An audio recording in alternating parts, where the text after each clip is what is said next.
Welcome to the 2019 Ohio Center for Law-Related Education's High School Mock Trial State Championship. Good morning, I'm Andy Chow from the Ohio Public Radio and Television State House News Bureau. We're live from the Senate hearing room at the Ohio State House in Columbus. What you'll see here today is a polished performance by high school students who will argue a fictional court case live in a real courtroom setting before a panel of judges. What adds to the drama is that all season each team prepares for both sides of the case, and they only found out just a moment ago who will argue for the prosecution and who will argue for the defense. Since last fall, teams of high school students have been preparing and competing against one another, and the top two teams have advanced here today for the championship round. Competing today are teams from Sylvania Southview High School and Indian Hill High School. The winning team today will represent Ohio in the national competition in Athens, Georgia. This year's case is titled State of Buckeye versus Quinn Woolf. The case challenges students to consider an individual's right to privacy in our increasingly technological world.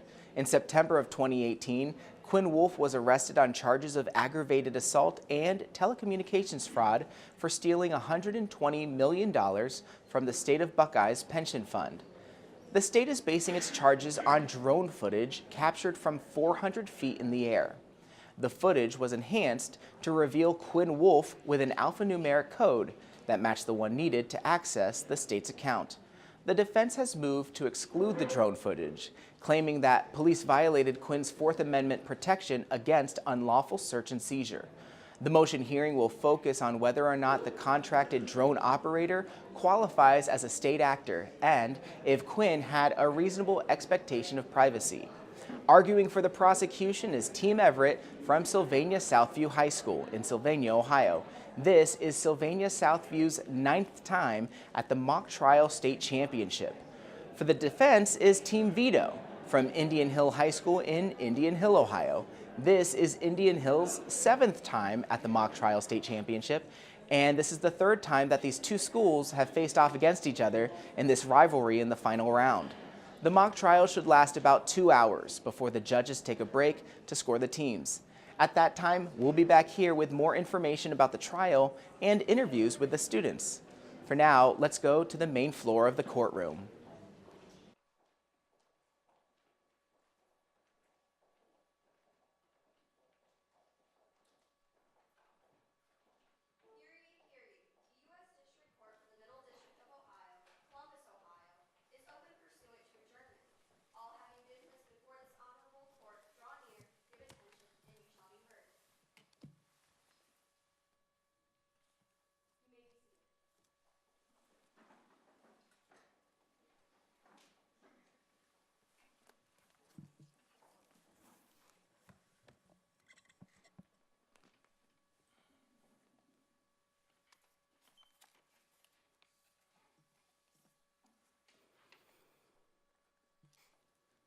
Case of State of Buckeye versus Quinn Woolf. I want to congratulate both teams for making it to this level of the competition before we begin.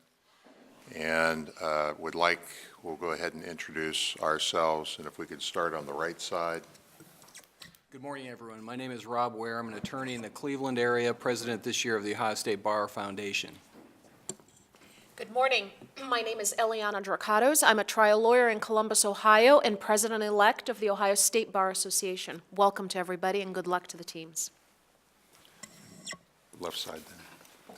Good morning. My name is Jeremy Young. I'm a litigation partner at the law firm of Retzel and Andrus here in Columbus, and I sit on the board for the Ohio Center for Law-Related Education. Good morning, everyone. My name is Anna Wachtel. I am counsel for Nationwide Insurance here in Columbus. This year I had the pleasure of serving on the case writing committee for OCLRE for this mock trial. Welcome to everyone and good luck. And I'm Jerry McBride. I'm a judge of the Court of Common Pleas in Claremont County and a member of the competition committee. And again, good luck to both teams.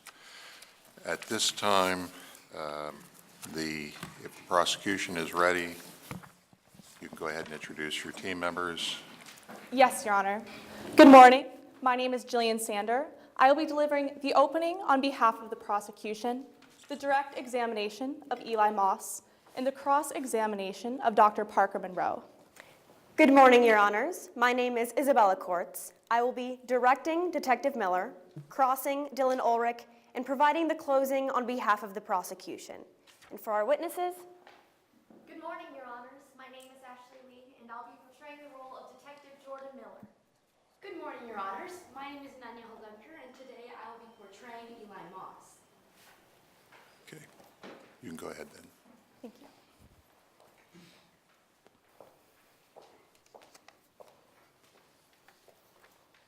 Permission to proceed, Your Honor? You may. May it please the court. Your Honor, for over 50 years, the Supreme Court has held that when evidence is voluntarily exposed to the public view, or when it is voluntarily produced by a private citizen, it is not protected under the Fourth Amendment. Today's hearing clearly exemplifies these principles that are at the core of our law enforcement's ability to conduct a lawful investigation.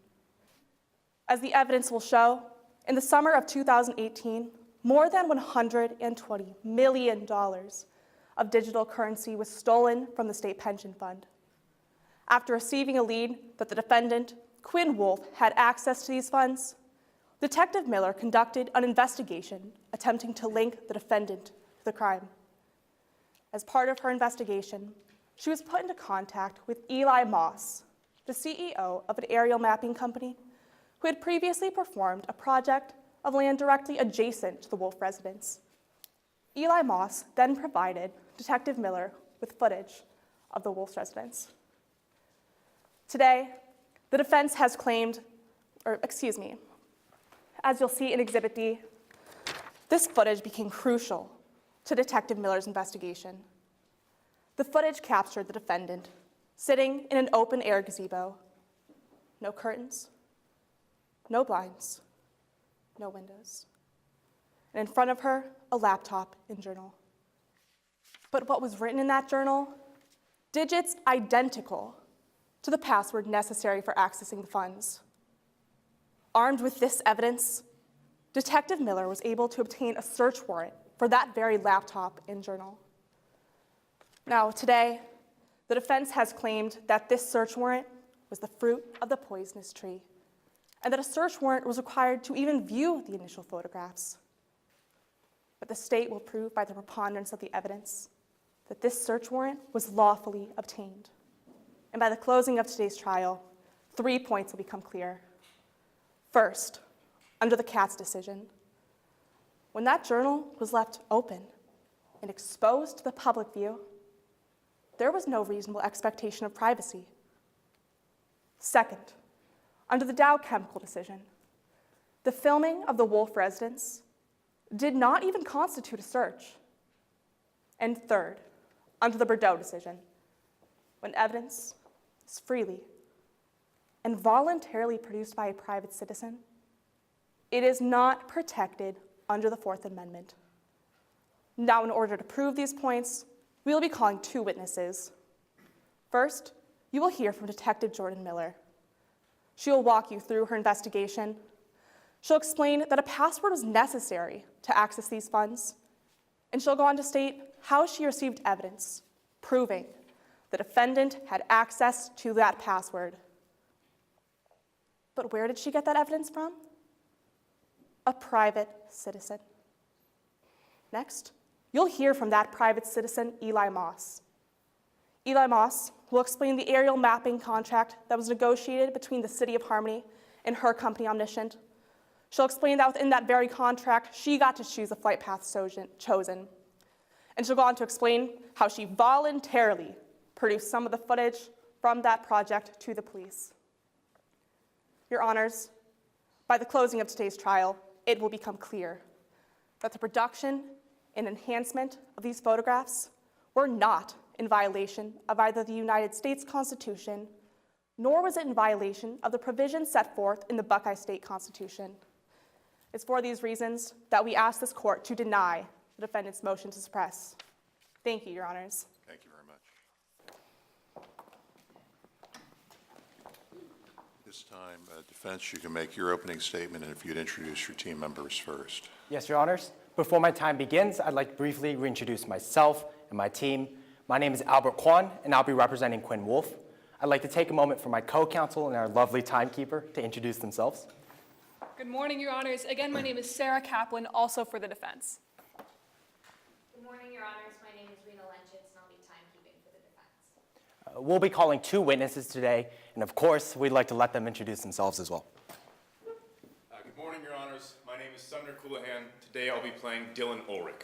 Good morning, Your Honors. My name is Cooper Pierce, and I'll be portraying Dr. Parker Monroe.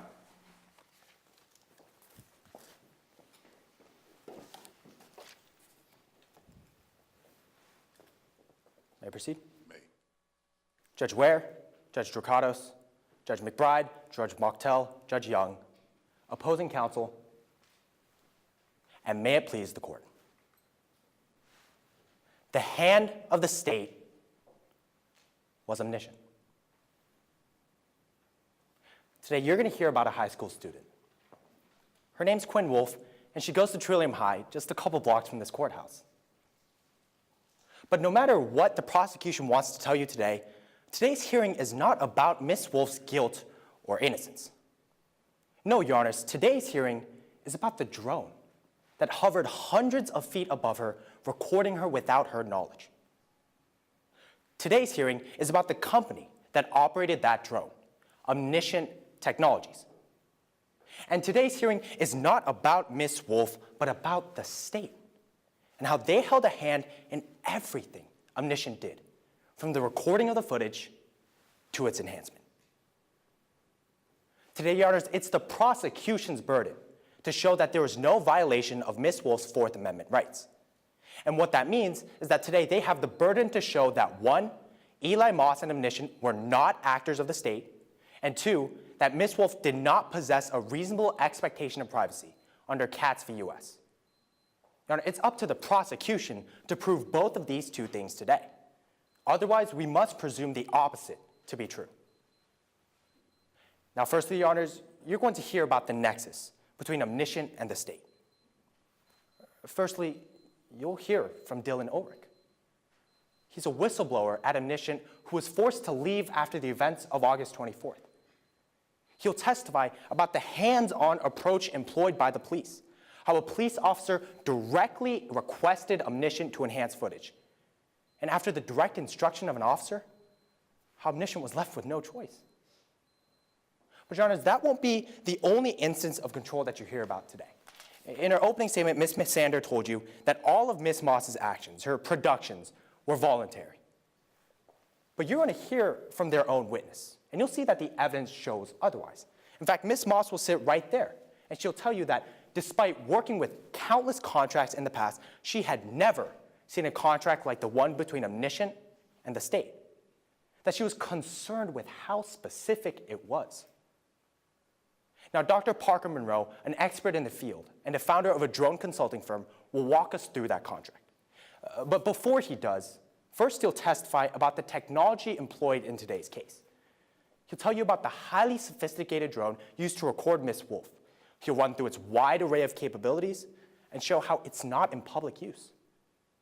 And then, Your Honors, he'll tell us about the contract.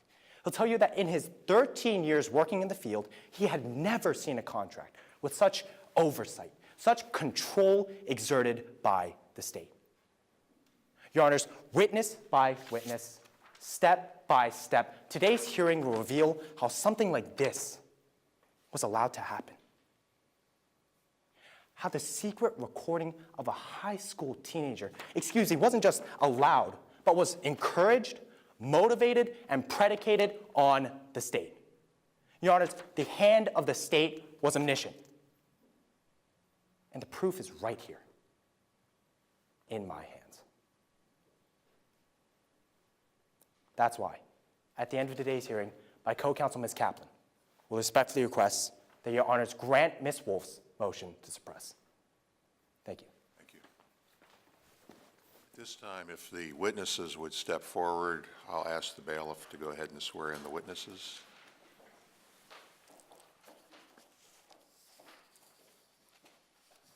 Please raise your right hand.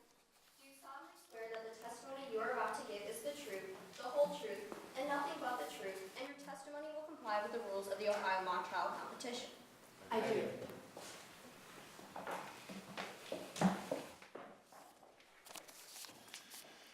State may call your first witness. The prosecution calls Detective Miller to the stand.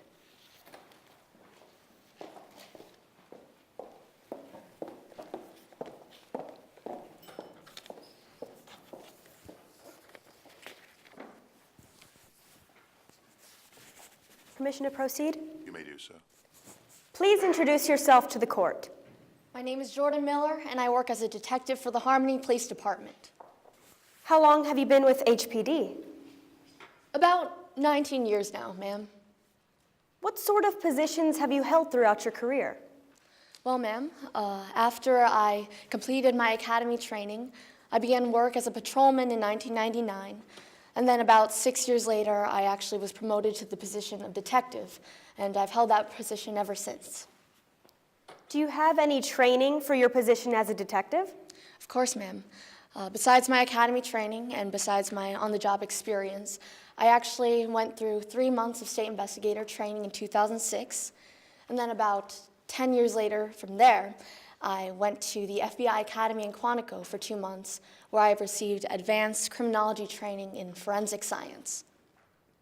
Did you cover any areas at Quantico that are relevant to today's case? Yes, ma'am, we did.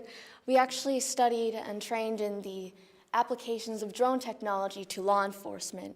But specifically for this case, we trained in how images are taken from drones and enhanced.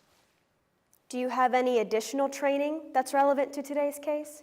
Yes, ma'am. I'm additionally trained in the basics of forensic accounting. Now, Detective, what's your involvement in today's case? Well, ma'am, I'm actually here today because I conducted an investigation as to who stole $120 million from the Buckeye State Pension Fund. And it was part of that investigation that included obtaining a warrant for Quinn Woolf's laptop and notepad. How did you first get involved in this case? It was early to mid-September when I was actually at a football game with my friend Sam Stone, and he happens to be the director of the Buckeye State Pension Fund. And it was there that he was relating to me some concerns over some theft that had occurred a few weeks earlier with the pension fund. What information did he provide you with? Sam had indicated that someone was able to hack into the account, and that's how they were able to steal the $120 million. But he said that in order to access that account, one would actually need a certain code. In this case, a 24-digit alphanumeric key to access that money. And to his knowledge, it was Quinn Woolf that possibly had access to this code. Objection, Your Honor, as to lack of foundation as to how Officer Miller knew that Quinn Woolf would have access to this code.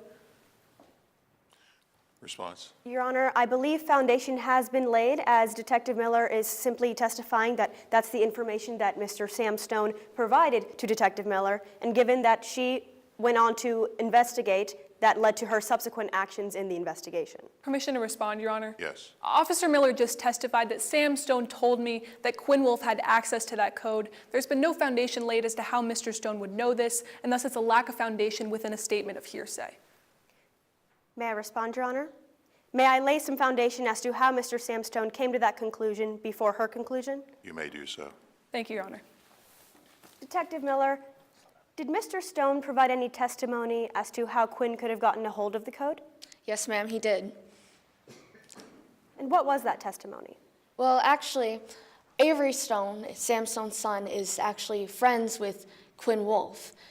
Avery Stone had a picture of the computer in their house where there was a sticky note where Sam had a picture of the code.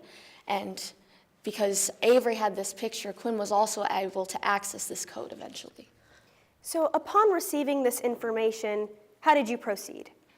Well, I actually reported my conversation with Sam to the chief of police, and after Sam had officially filed a report, the chief of police actually assigned me to investigate Quinn Woolf. How did you begin your investigation? Well, ma'am, based on my prior training, typically when a theft occurs through digital means, such as in this case, we try to trace it through a digital IP address, and that's how we find the theft.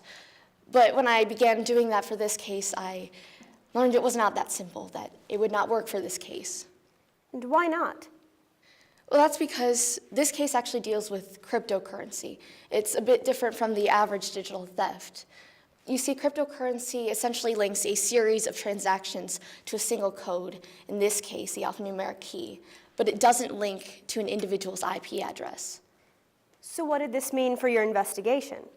Well, it meant that I had to shift my focus from trying to trace a digital footprint based on an individual's IP address to actually trying to determine whether or not Quinn Woolf had access to the code or not. How did you attempt to link Quinn to the passcode? Ma'am, I was aware that Quinn Woolf's property was directly adjacent to a stretch of city-owned property in which commercial development was taking place. So, knowing that, I attempted to pursue some kind of photographic evidence. In this case, it turned out to be drone footage of anything that could possibly link Quinn Woolf to the theft, just there in plain sight. And, you know, as a detective, you're always looking to try to find any possible angle you can. Were you able to obtain such drone footage? Yes, ma'am, I was. How did you go about obtaining it? I actually contacted Campbell Bolt, who is the director of the commercial development project, and he explained to me that there was, in fact, drone surveillance going on for aerial mapping in the region where development was to take place. So he offered to connect me to the CEO of the company who had performed that surveillance for them. Did you get in contact with that CEO? Yes, ma'am, I did. Her name is actually Eli Moss, and she's the CEO of Omniscient Technologies. She called me over and invited me to her office to look at some drone footage that she had for me. What happened upon your arrival at the office? Well, ma'am, when I got there, Miss Moss actually had a couple of stills from the drone footage pulled up for me already to inspect. Would you recognize a copy of these stills if presented to you today? I would, ma'am. Your Honor, permission to approach the witness with a copy of what's been stipulated as Exhibit D. You may do so.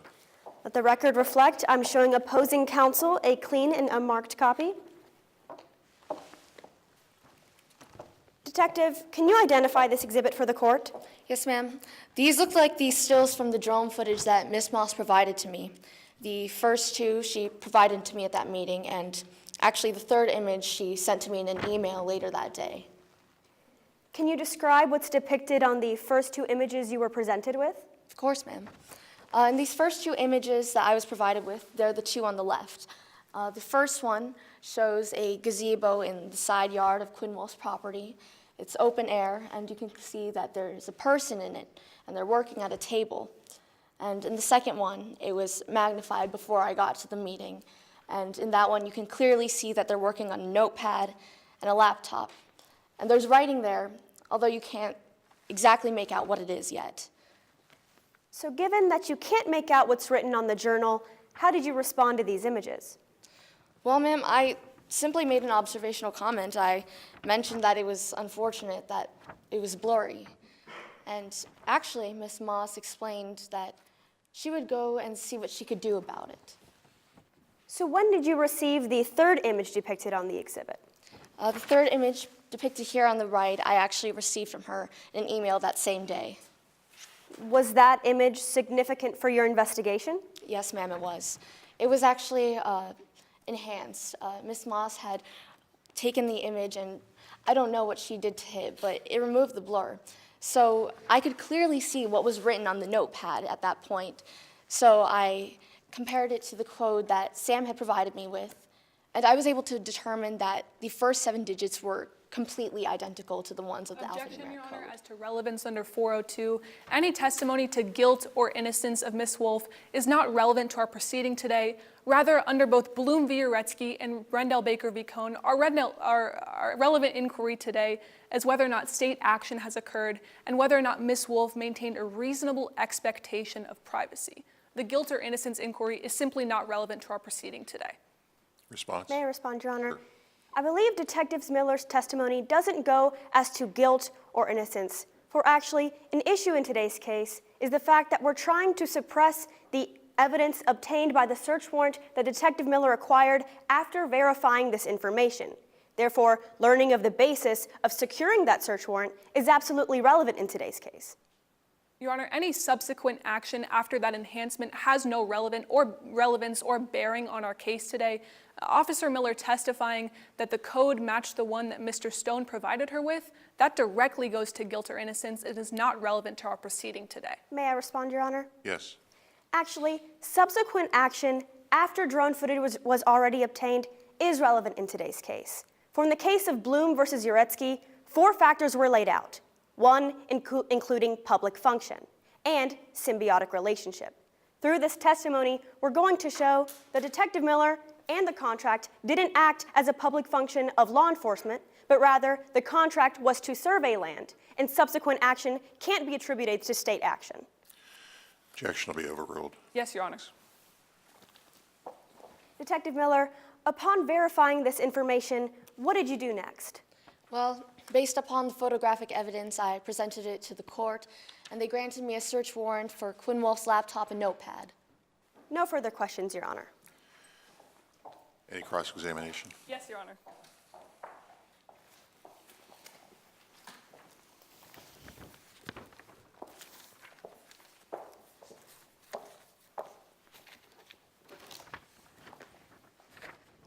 May I proceed? You may. Good morning, Detective. Morning. You'd agree it's important as an officer on investigation to investigate every lead, right? Every lead that I can possibly find, yes, ma'am. Of course, it's important to clear every suspect. Yes, ma'am, it is. And that's also you can reach your final suspect in an investigation, right? That is correct, ma'am. And it's also important to be objective in an investigation, right? Absolutely, ma'am. And that's also you can run an accurate, thorough investigation. You'd agree with that, right? I would agree, ma'am. Now, with that in mind, let's discuss how you came to be involved with this case. Now, in early September of last year, you were aware that the pension fund had been hacked into, right? Yes, ma'am. Sam Stone related this information to me. But at that time, before your conversation with Mr. Stone, you weren't involved with the case, right? I was not aware of the case, ma'am. You weren't involved in the investigation, right? No, I was not. In fact, the investigation had been going on for several weeks before you became involved, right? Yes, ma'am. It's normal for there to be different levels of investigation occurring at the same time. And you didn't become involved until your conversation with Mr. Stone, isn't that right? Yes, ma'am, that is correct. And Mr. Stone runs the pension fund. That is correct, ma'am. And ma'am, he also happens to be one of your very good friends, right? Yes, he's one of my best and most credible friends, to be honest. And as he was your friend, he told you some information that his son had taken a picture of the pension fund password. Isn't that right? Yes, ma'am, inadvertently. But he had taken that picture. Yes, it was in the picture. But nonetheless, he told you that his son was innocent, right? Yes, he believed his son was innocent, ma'am. And you believed him, right? Yes, ma'am, but as I always say, trust but verify. Right, well then let's talk about how you verified that information. You don't mention looking into Avery. Objection, Your Honor. Relevancy as to looking into Avery Stone. Your response? Your Honor, this is relevant.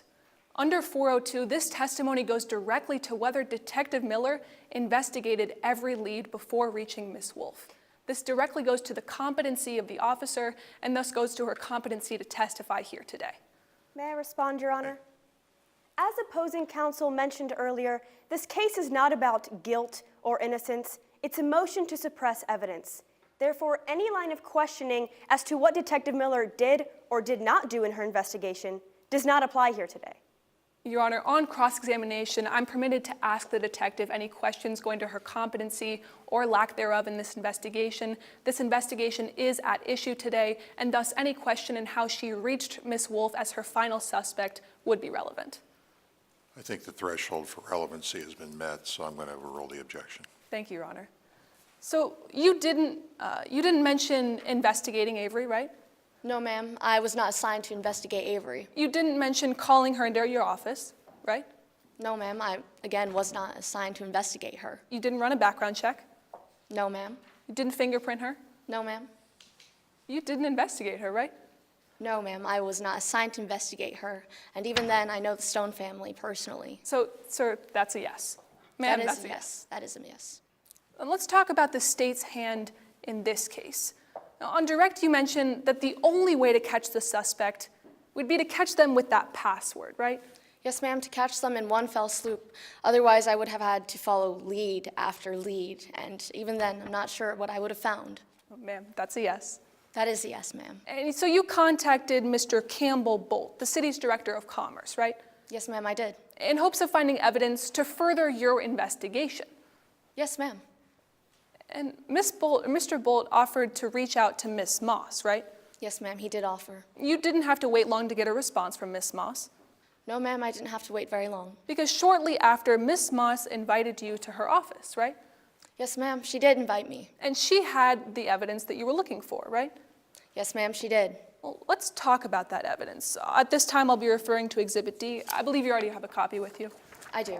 Now, ma'am, just to be clear, when you arrived at the office, it was this image that you saw, the zoomed-in image, right? Actually, ma'am, I had these first two images that she showed me, but So yes. you saw this background image and the first zoomed-in image, just to be clear, right? Yes.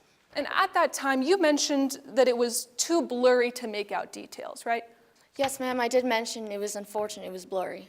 Well, on direct examination, you said, I mentioned it was unfortunate, it was blurry, as you just said, right? Yes, that's correct, ma'am. But you also said something else to Miss Moss, right? Ma'am, I mentioned it was unfortunate, it was blurry. But you also mentioned that you would have liked a clearer idea of exactly what Miss Woolf was working on, didn't you? Ma'am, in my statement, I said that, but personally, I knew that for myself, but at the moment, I'd only said it was unfortunate that it was blurry. So, Detective, you said that to Miss Moss, right? Yes, ma'am, I did. You said that you would have liked a clearer idea of exactly what Miss Woolf was working on. Isn't that right? That is correct. I said it because of that. That is why I said it was unfortunate. So that's a yes. Yes, ma'am.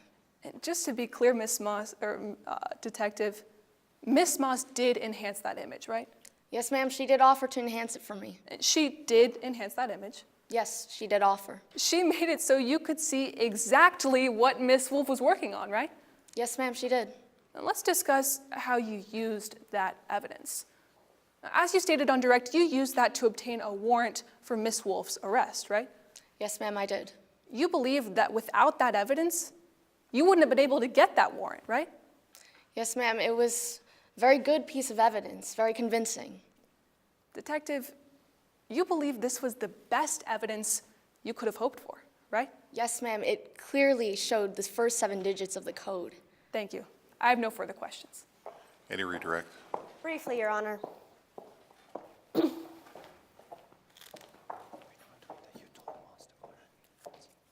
Permission to proceed? You may. Detective, opposing counsel asked about your meeting with Miss Moss at Omniscient, especially pertaining to the footage. Now, who selected the footage you viewed? Miss Moss did, ma'am. Who zoomed in to the footage you reviewed? Again, it was Miss Moss who had done all that. Who enhanced the image you reviewed? Ma'am, Miss Moss had offered to enhance it for me. No further questions, Your Honor. Any recross? Yes, Your Honor.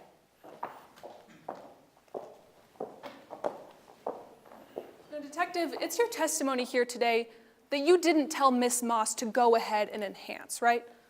Ma'am, I mentioned that it was unfortunate, it was blurry, and she offered. But it's not your testimony that you told Miss Moss to go ahead and enhance, right? It is not my testimony, yes. So any statement to the contrary would be false, right?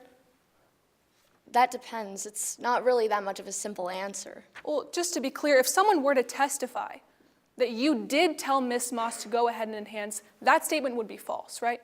Not necessarily. No foundation has been laid for this hypothetical question pursuant to Rule 705. Your Honor, this isn't a hypothetical that calls for any technical expertise. This is a hypothetical based on Detective Miller's rationally based perceptions under 701. This is simply saying that any statement to the contrary of what she just testified would be false. May I respond, Your Honor? Yes. A witness cannot testify to statements that are made outside the scope of her prior sworn testimony. I believe opposing counsel is referencing to another witness's testimony. None of that foundation has been laid in today's trial, therefore it has not been admitted into the record. Therefore, Detective Miller cannot testify as to a hypothetical about a witness, what another witness said that hasn't been called yet today. Your Honor, I'm not asking Detective Miller to testify based on another witness's statement. I understand that witnesses are constructively sequestered today. My question to Detective Miller was simply whether or not a statement contrary to what she just testified would be false under her rationally based perceptions of 701. Objection to be overruled. Thank you, Your Honor. So, Detective, if someone were to testify that you didn't tell Miss Moss, that you did tell Miss Moss to go ahead and enhance, that statement would be false, right? Not necessarily, ma'am. It could have been their own perception, but I do not remember or recall saying go ahead. So it's your testimony you didn't make that statement, right? It is my testimony, yes, ma'am. Well, then I'd just like to clarify the timeline of events for the court. Miss Moss didn't enhance that image before your meeting with her, right? No, ma'am, she did not. In fact, she enhanced that image after your meeting with her, right? Yes, ma'am, she offered to enhance it for me. And she sent you that enhanced image after your meeting with her, isn't that right? Yes, ma'am, I was surprised that anything came out of it. Thank you. I have no further questions. Does the prosecution have any additional evidence? Yes, Your Honor. The prosecution would like to call Eli Moss to the stand. Okay. You can step down, thank you.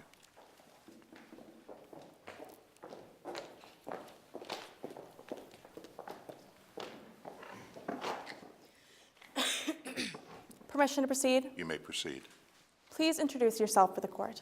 Good morning. My name is Eli Moss, and I'm currently the CEO and owner of my company, Omniscient Technologies. And Mrs. Moss, exactly what type of company is Omniscient? Well, we actually use drone technology for aerial mapping and land surveying purposes for our clients in the public as well as the private sector. Now, you mentioned drone technology. Could you be a little more specific as to what this is? Of course. A drone, also called a UAV or an unmanned aerial vehicle, it is typically remotely controlled and has the ability of having a camera attached to it for filming purposes of a designated area. And how long have you been involved in the aerial mapping industry? Well, the industry itself has been around for a long time, decades actually, but I myself have been involved in this industry since 2013. Now, as the CEO of your company, what are some of your responsibilities? Well, actually, I would say I'm involved in all aspects of my company. I mean, from contract negotiation to creating and executing flight paths, as well as flying the drone itself, footage review, footage editing. I mean, I guess you could say I'm a jack of all trades. Now, do you have any certifications or licenses that actually allow you to operate the drones themselves? Yes, actually. I have a pilot certification that allows me to operate as a commercial drone pilot. Now, Ms. Moss, we previously heard that there was a contract signed between your company, Omniscient, and the City of Harmony. Did you have any involvement in this? I did, actually. I was the one who negotiated the contract, as well as I flew the drone to film the footage required for the contract, and I also reviewed the footage and was a part of producing it to the police. Your Honor, permission to approach the witness with a copy of Exhibit B. You may do so.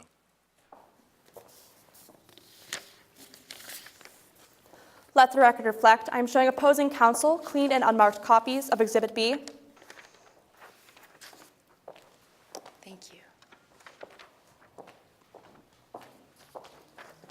Mrs. Moss, what is Exhibit B?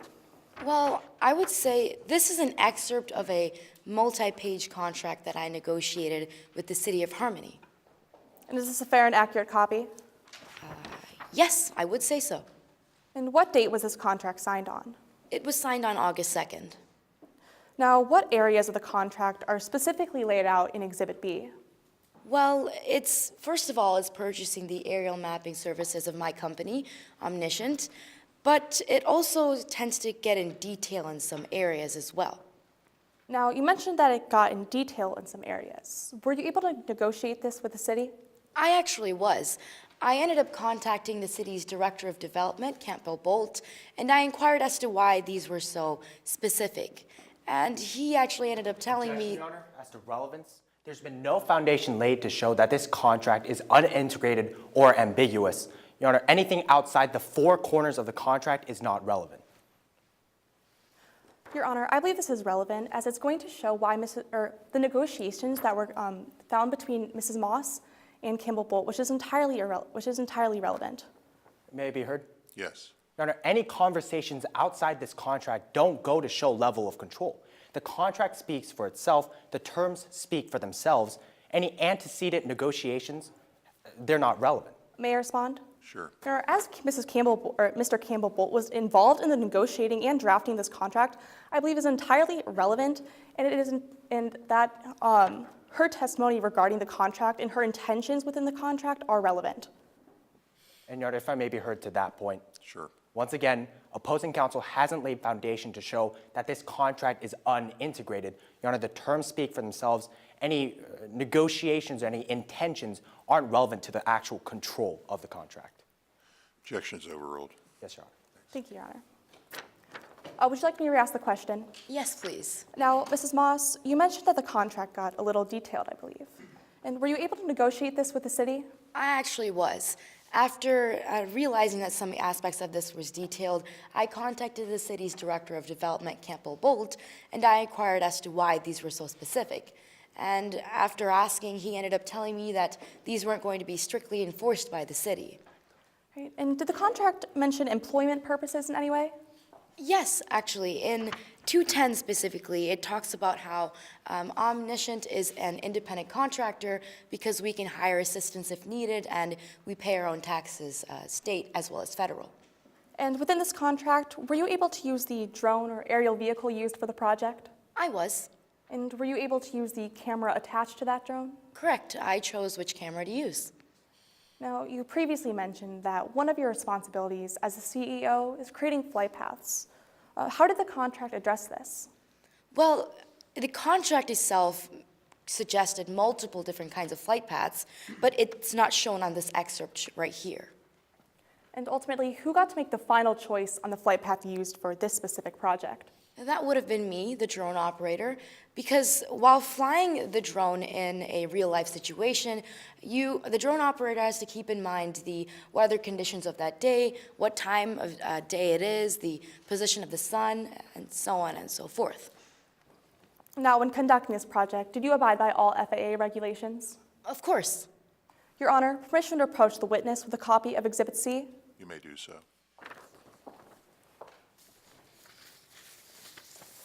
Let the record reflect, I am showing opposing counsel clean and unmarked copies of Exhibit C. Thank you.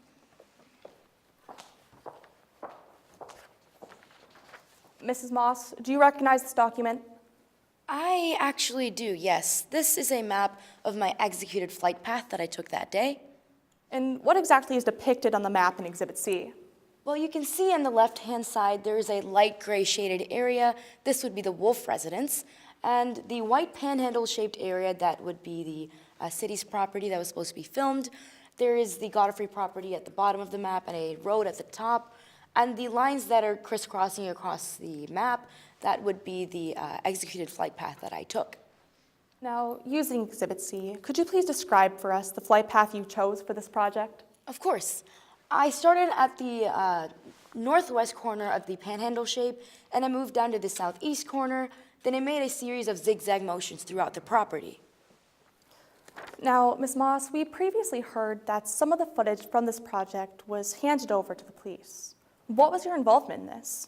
Well, actually, Campbell Bolt contacted us and asked as to whether or not we had any footage of the Woolf residence because the police were inquiring if we had any. So after reviewing all of the footage, it turns out we actually did have some footage of the Woolf residence. And what steps did you take in order to identify this footage? I actually zoomed into the images just so I could make sure I was looking at the correct frame of the footage. And I believe you have a copy of Exhibit D in front of you? I do. Now, using Exhibit D, could you please identify these photographs? Of course. The image on the left-hand side, or the biggest one there, it is a frame from the raw footage itself. The second image shown towards the middle, it is the magnified or the zoomed-in version, and the third one is the enhanced image. And what exactly were the circumstances that led to the enhancement of the third photograph? Well, after inviting Detective Miller to my office to review the footage, after looking through all the footage, she made a comment as to how the image was blurry. So I offered to clean it up for her. Objection, Your Honor. As the hearsay to Officer Miller's statement. May I respond? Yes. Your Honor, this testimony is admissible as it's not being offered for the truth. It's only being offered to show the subsequent actions Eli Moss took in enhancing the photographs. If I may respond, Your Honor. Yes. If it's being used to show subsequent action, Your Honor, there's no need to lay out an explicit statement. She can say that Officer Miller made a statement or some sort of sequential line of questioning. There's no need to elicit a specific statement if it's being used for its subsequent action. Your Honor, I stand by my response. This is not being offered for the truth, only to show the actions and intentions of Mrs. Moss. Objection is overruled. Yes, Your Honor. Thank you, Your Honor. Would you like me to repeat the question? Yes, please. And could you describe the circumstances that led to the enhancement of the third photograph? Of course. After coming to the office, Detective Miller was reviewing all the footage and made a comment as to how the image was blurry. So I told her, I could clean it up for her if she needed. And how did you go about doing so? I actually found a free Adobe Photoshop plugin online, and I ran the footage through it and then emailed it to her. Ms. Moss, I just have a final few questions for you. Was there any police involvement in the creation of the flight path? No, not at all. Was there any police involvement in the selection of those photographs? No? And was there any police involvement in the actual enhancement of that photograph? No, I did that myself. Your Honor, I have no further questions. Cross-examination? Yes, Your Honor.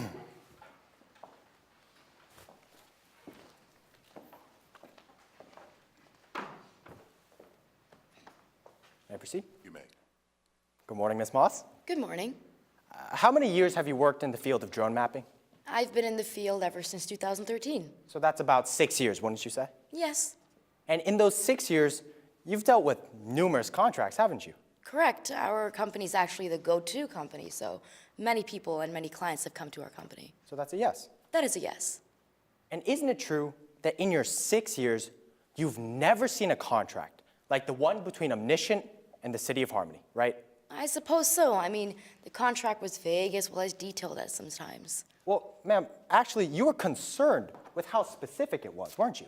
Yes, that is why I contacted Campbell Bolt, and he ended up telling me that these weren't going to be strictly enforced. Ms. Moss, I'm not asking about any conversations with Ms. Bolt. I'm simply asking that you were concerned with how specific it was, right? Yes, It was extremely specific on camera resolution, right? that is correct. Recording length, Yes, storage capacity, that is correct. retention of footage. That is correct. And the recording had to be continuous, right?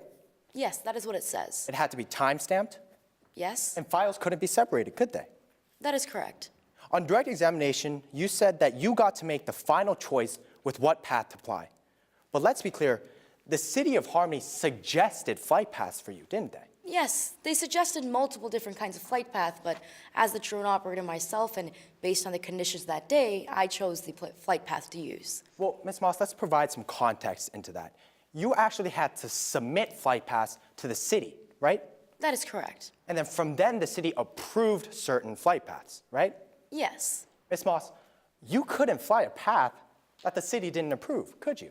that is correct, but it was approved in the end, and it met the qualifications as to what I was supposed to fly. So firstly, that's a yes, you couldn't fly a path the city didn't approve, right? That is correct. The path that you ended up flying was the one that the city approved, right? Of course, it's the path that I chose, and the city approved it. So that's a yes. That is a yes. And you actually thought it was unusual that the police was interested in your footage, right? Well, of course, And there's a section in that contract, I believe you have a copy up there with you. I do. There's a section in there that says footage may be kept for criminal prosecution purposes, right? That is correct. I wasn't aware of what they were going to use it for at that time, but yes. And you don't mention ever seeing a section like that in your affidavit, do you? I don't. I didn't feel as I needed to. Ms. Moss, now let's talk about your relationship with your clients. You'd agree that as a business, you want to keep your customers happy, right? Of course, we're the go-to company in the industry. You want to deliver the highest level of customer service. That is correct. And you want to keep customers happy even after you've completed projects with them, right? Well, of course. I mean, they should be happy with the footage I've provided them. Of course. Well, with that in mind, let's talk about what happened with the footage in this case. Now, on direct examination, you said Campbell Bolt contacted us. Let's be clear. Ms. Bolt instructed you to contact the police, right? Yes, but that was only if we had any footage of the Wolf residence. So if we had none, I wouldn't have contacted Mrs. Bolt. So, Ms. Moss, that's a yes. Campbell Bolt instructed you to contact the police, right? Yes, only if we had footage of the Wolf residence. Ma'am, that's a yes. You say that in your sworn affidavit. Objection, asked and answered. My witness has answered yes to this question twice already. If I may be heard, Your Honor. Your Honor, the question asked was yes, you say that in your affidavit. She provided unnecessary elaboration. I'm simply trying to narrow down her answer to a simple yes or no. May I respond? Sure. In no way do I believe this is an unnecessary elaboration, as Mrs. Moss was simply explaining the yes to her answer, as well as anything related within that answer. And, Your Honor, they have the chance to necessitate that on redirect examination. For cross, the question asks for a simple yes or a no. I agree with you. Go ahead. Thank you, Your Honor. So, ma'am, that's a yes. You say Campbell Bolt instructed me to contact Officer Miller in your affidavit. That is correct. And after Mr. Bolt's instruction, you did call the police, right? Yes, I found some footage of the Wolf residence, so I contacted her. Now let's talk about that meeting. Officer mentioned what a shame it was that the image was blurred, right? That is correct, so I offered to enhance it for her. So, ma'am, that's a yes, right? That is a yes. And you explained you might be able to make the image clearer, right? Correct, I offered. You don't typically enhance videos, do you? Not typically, but since she made a comment as to how it was blurry, I offered to clean it up for her. So, Ms. Moss, that's a no. You don't typically enhance videos. No. And even so, Officer Miller told you to go ahead and enhance, didn't she? Yes, but I was going to do it anyway. So, ma'am, that's a yes. She told you to go ahead and enhance. Correct, it was after my decision. I did so. And, ma'am, you just said that you were going to enhance the image anyway. You don't mention that in your sworn affidavit, do you? Well, no, but I offered to enhance it for her, and I was going to keep my client happy. Ms. Moss, that's a no. You don't mention that in your sworn affidavit. I do not. I didn't feel like I needed to. And, ma'am, after Officer Miller told you to go ahead and enhance, you took that to mean that you should enhance the image if you could, right? Well, yes. I mean, I offered to enhance it in the first place. Why wouldn't I? So that's a yes. That is correct. Now, I want to clarify the timeline of events for the court today. Ma'am, you don't mention zooming in on the footage before you were contacted by Mr. Bolt. No. You don't mention enhancing the footage before you were contacted by Mr. Bolt. No. You don't mention talking to Officer Miller before you were contacted by Mr. Bolt. No, we just kept the footage that we were supposed to for 10 years. So that's a no. No.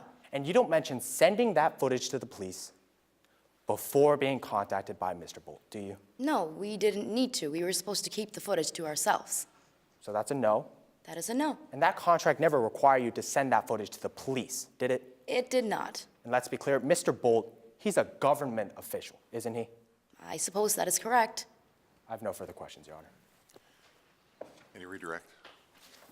Briefly, Your Honor.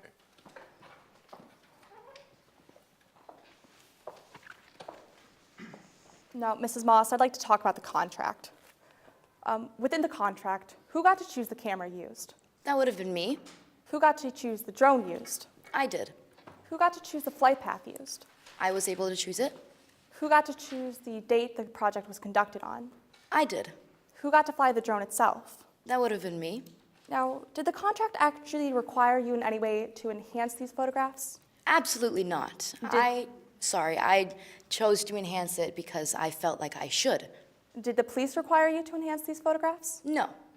I have no further questions, Your Honor. Any recross? Yes, Your Honor.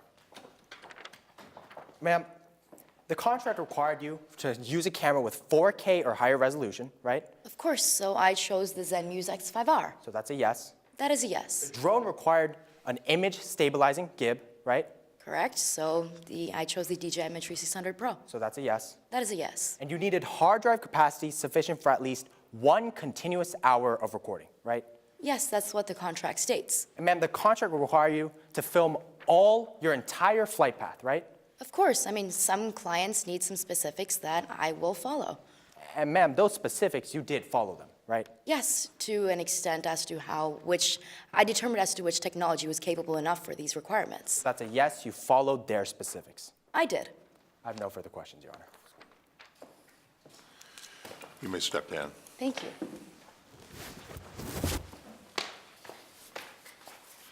Does the prosecution have any additional evidence? No, Your Honor. At this time, the prosecution rests. Defense? Yes, Your Honor. At this time, the defense calls Mr. Dylan Ulrich to the stand. Good morning, Your Honor. Good morning.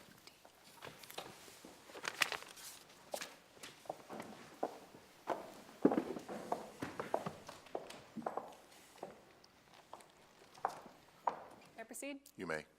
Good morning. Good morning. Could you please introduce yourself to the court? Absolutely, I'd be happy to. My name is Dylan Ulrich. It's a pleasure to be here. What do you do for a living, Mr. Ulrich? Well, currently I'm the Vice President of Operations for Omnipotent Technologies. Just to be clear, that's not to be confused with Omniscient Technologies. We're two different companies. So could you tell us what Omnipotent Technologies is? Absolutely. So we're a drone tech company. In particular, we specialize in aerial mapping and drone surveying. And I'm sure Ms. Courts will ask about this on cross, so let's just get this straight now. Are Omniscient and Omnipotent competitors? Yes, we are. And as a matter of fact, I used to work at Omniscient. And given that, I understand I might come off as biased. But I want to make it as clear as I can, our competition is not the reason why I'm here today.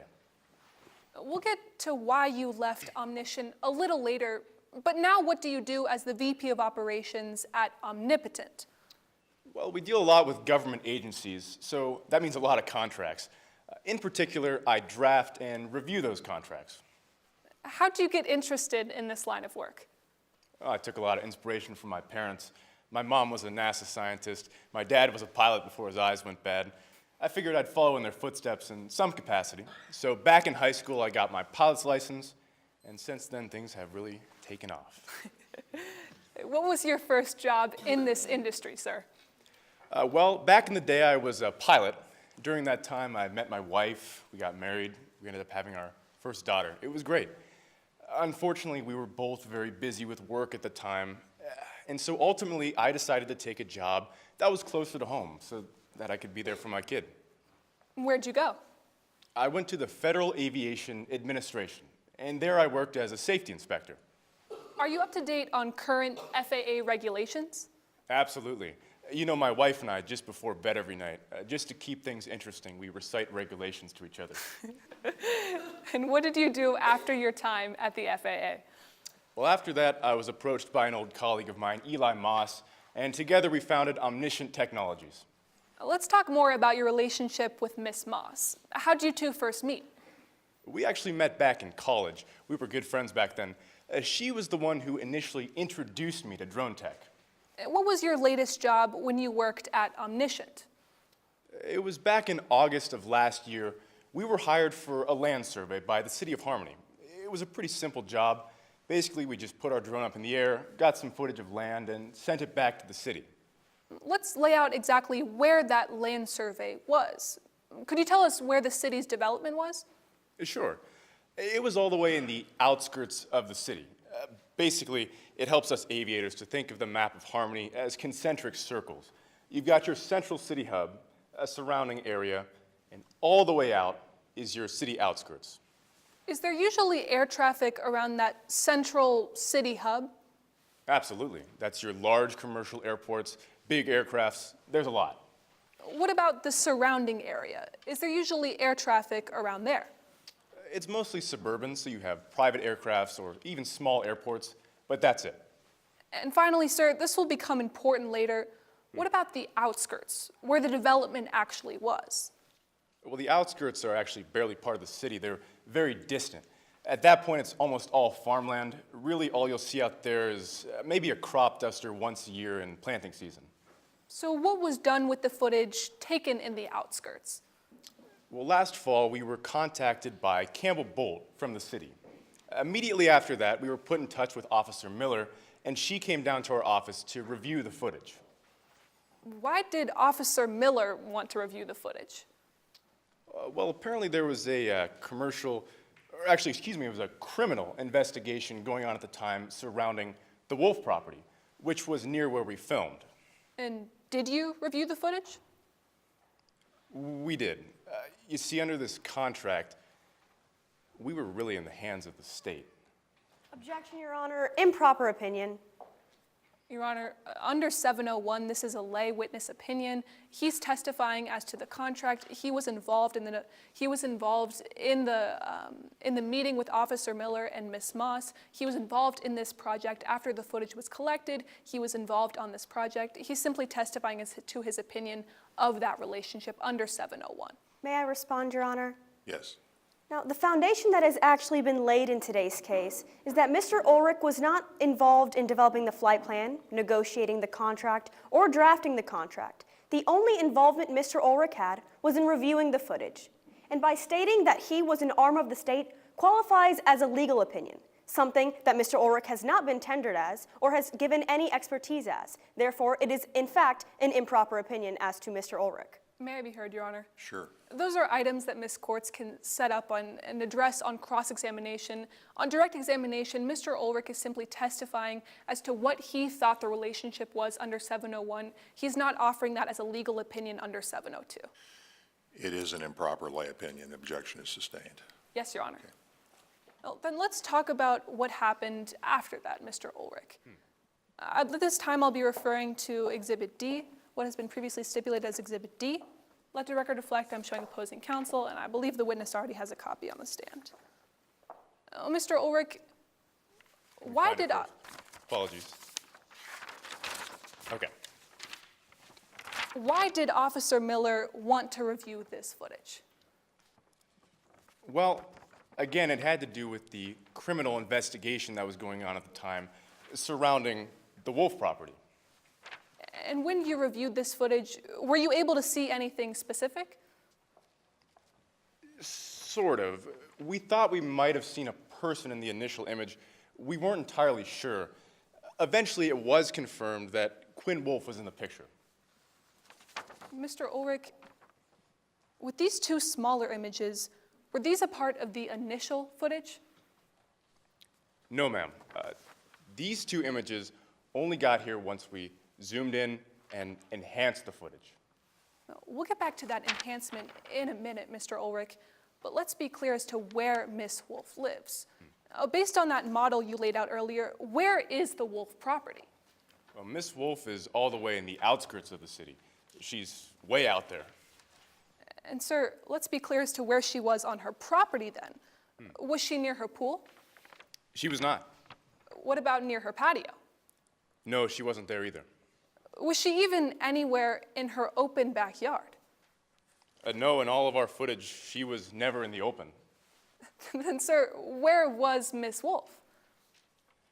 In the entirety of the footage we reviewed, Miss Wolf was just under the roof of her gazebo the entire time, and she never moved. Then let's get back to that enhancement, sir. How did that enhancement happen? Well, when Officer Miller came to our office, she said she was unhappy with how blurry the images were. So as a result, she asked Eli to enhance them. If someone were to say Miss Moss voluntarily offered to enhance the footage, would that be correct? No, absolutely not. And I remember this very specifically because when Officer Miller came, she directly requested that Eli enhance the footage. And she was very hands-on about it, too. She made sure to let Eli know that she wanted to know exactly who was under that gazebo and precisely what they were doing, too. How did Miss Moss react? Believe it or not, without asking any questions, Eli followed the instructions in their entirety. And these were the resulting images. Mr. Ulrich, how did you react? Look, Omniscient had issues to begin with, don't get me wrong. but enhancing footage of a private citizen and their private property was just going too far. And it was because of that that I left Omniscient. Thank you, sir. I have no further questions at this time. Cross-examination. Yes, Your Honor.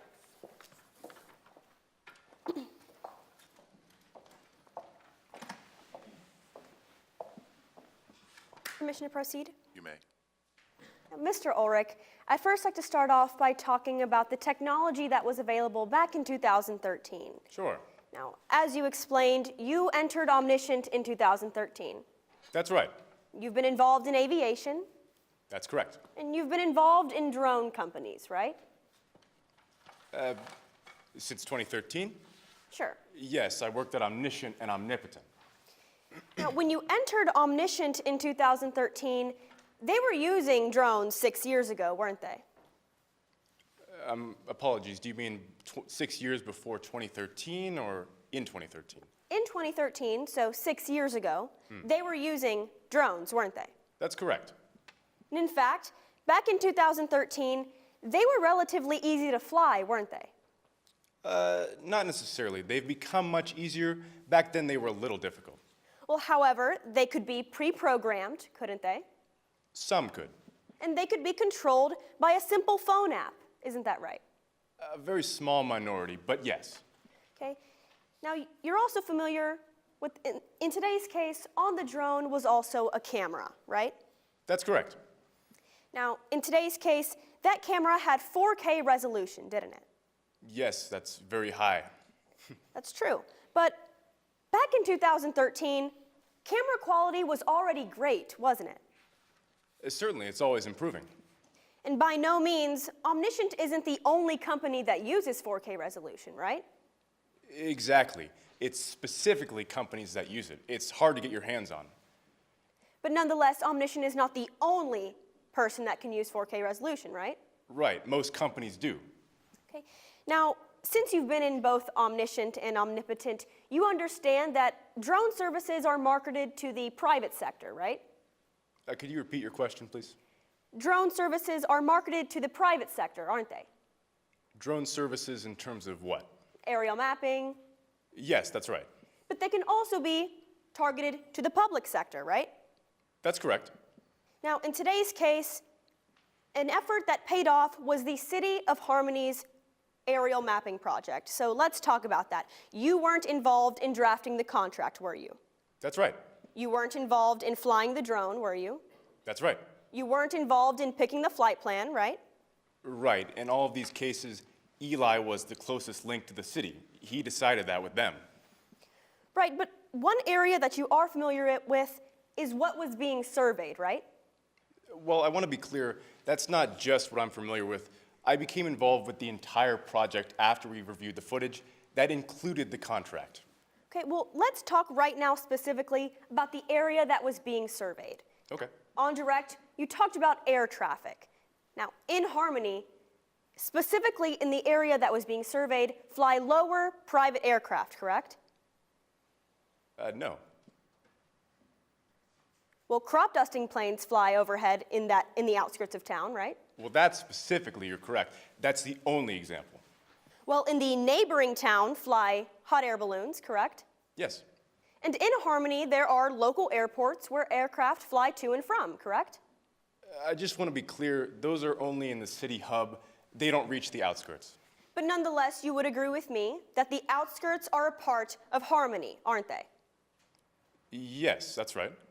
Okay. Now, as you mentioned, you were involved in the reviewing of the footage. Now, as we clarified, the camera in today's case that took that footage was a 4K resolution. But to the best of your knowledge, it wasn't a thermal imaging camera, right? I don't know one way or the other, ma'am. So to your knowledge, it didn't have infrared capabilities? I don't know.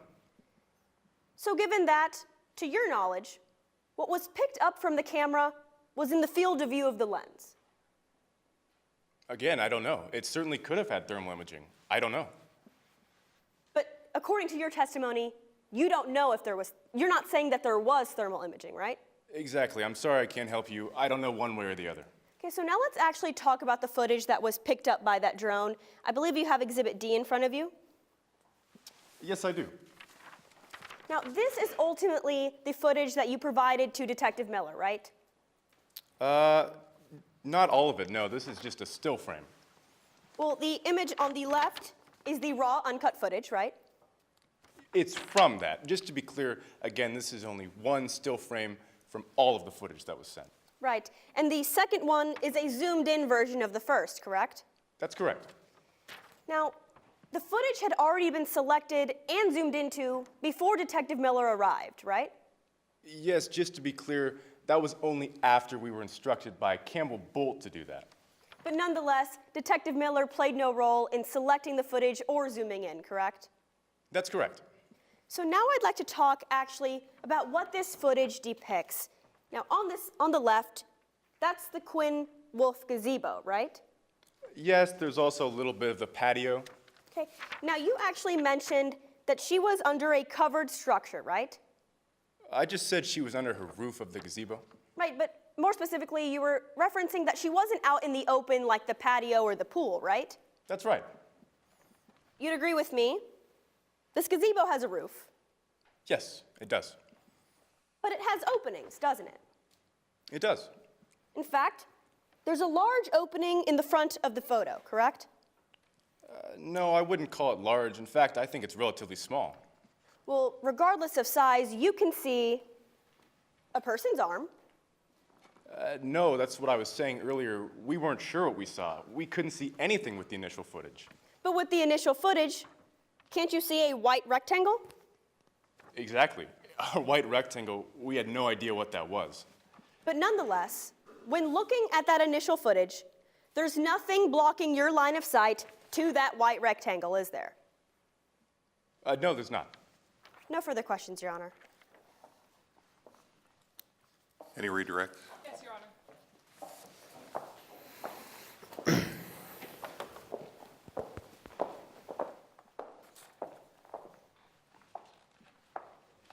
Mr. Ulrich, Ms. Kortz just asked you some questions about this initial footage, but let's be clear. Were you able to see anything specific in this first image?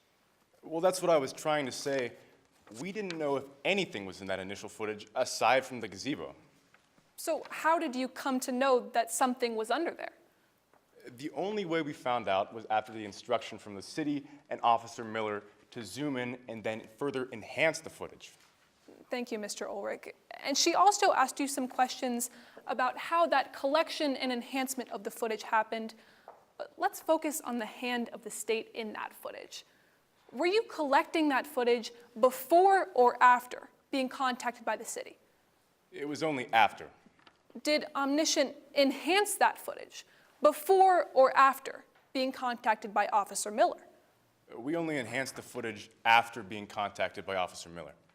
And did Omniscient send Officer Miller that enhanced image before or after that conversation? Again, it was only after. Thank you, Mr. Ulrich. I have no further questions. Any recross? Yes, Your Honor.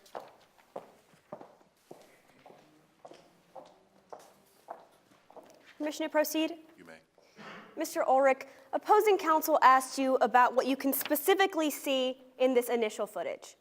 Now let's talk about what you specifically can't see. You can't see any doors on the gazebo, right? Not from that picture. I don't know if there are any. But from this picture, that's a no, right? That's right. You can't see any windows. Well, it depends on what you classify as a window. I mean, if these openings are windows, I would say they are. You can't see any windows that you can open and shut. Oh, no, I don't. You can't see a fence surrounding the gazebo. Well, I'm not entirely sure. It seems like there's bars covering the bottom. I think that's a fence. But Mr. Ulrich, you don't see any gate separating the gazebo from the rest of the property. Oh, well, in that case, no. Now, opposing counsel also asked you about the enhancement of the image. Now, I'd just like to be clear here. You actually didn't partake in the enhancement, correct? That's correct. I abstained. I was uncomfortable with it. And before that enhancement took place, you were in the room with Detective Miller and Eli Moss, weren't you? Exactly. I heard everything that went down between them. Right. And you were in that room and you held the ability to say no to the enhancement, didn't you? Absolutely not. That was in the hands of Eli. Well, that wasn't my question, Mr. Ulrich. My question is, you had the ability to say no, didn't you? No, I didn't. It wasn't my choice, ma'am. But Mr. Ulrich, you opted to not enhance the image, correct? That's because it was up to Eli, and it was her burden. But Mr. Ulrich, yes or no, you held the ability to say no since you refused to enhance the image. I certainly had the ability to. That wouldn't affect anything. But given that Eli Moss was seated right next to you, just like you, she held the ability to say no, didn't she? Objection, Your Honor. This question calls for speculation under Rule 602. Mr. Ulrich can't step into the mind of Ms. Moss at that moment. Ms. Moss was the one who was under the hands of the state in that moment. She was the one who was directly asked by Officer Miller. Mr. Ulrich can't testify to what she could or could not have done in that moment. May I respond, Your Honor? Given that this is a lay witness, pursuant to Rule 701, Mr. Ulrich can testify to his rationally based observations. Given that he was seated in the room directly next to Eli Moss, and given that Mr. Ulrich held the ability to say no, he can absolutely testify to the ability of what Mrs. Moss had the ability to do. I'm not asking Mr. Ulrich to step into her mind, just give his rationally based perceptions of the event. May I be heard, Your Honor? Sure. The question Ms. Courts asked specifically asked if Ms. Moss could have said no. That question calls for Mr. Ulrich to step into Ms. Moss's shoes as to whether or not she felt like she could have said no, and whether or not she could have said no in that moment after being directly asked by the officer. The objection is overruled. Yes, Your Honor.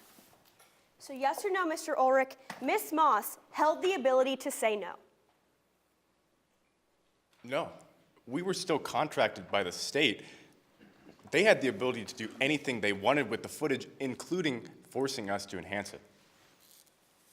Nonetheless, Mr. Ulrich, since you didn't partake in the enhancement, you have no idea how it was done, correct? Oh, well, I actually am formally trained in how to enhance. I could walk you through it if you'd like.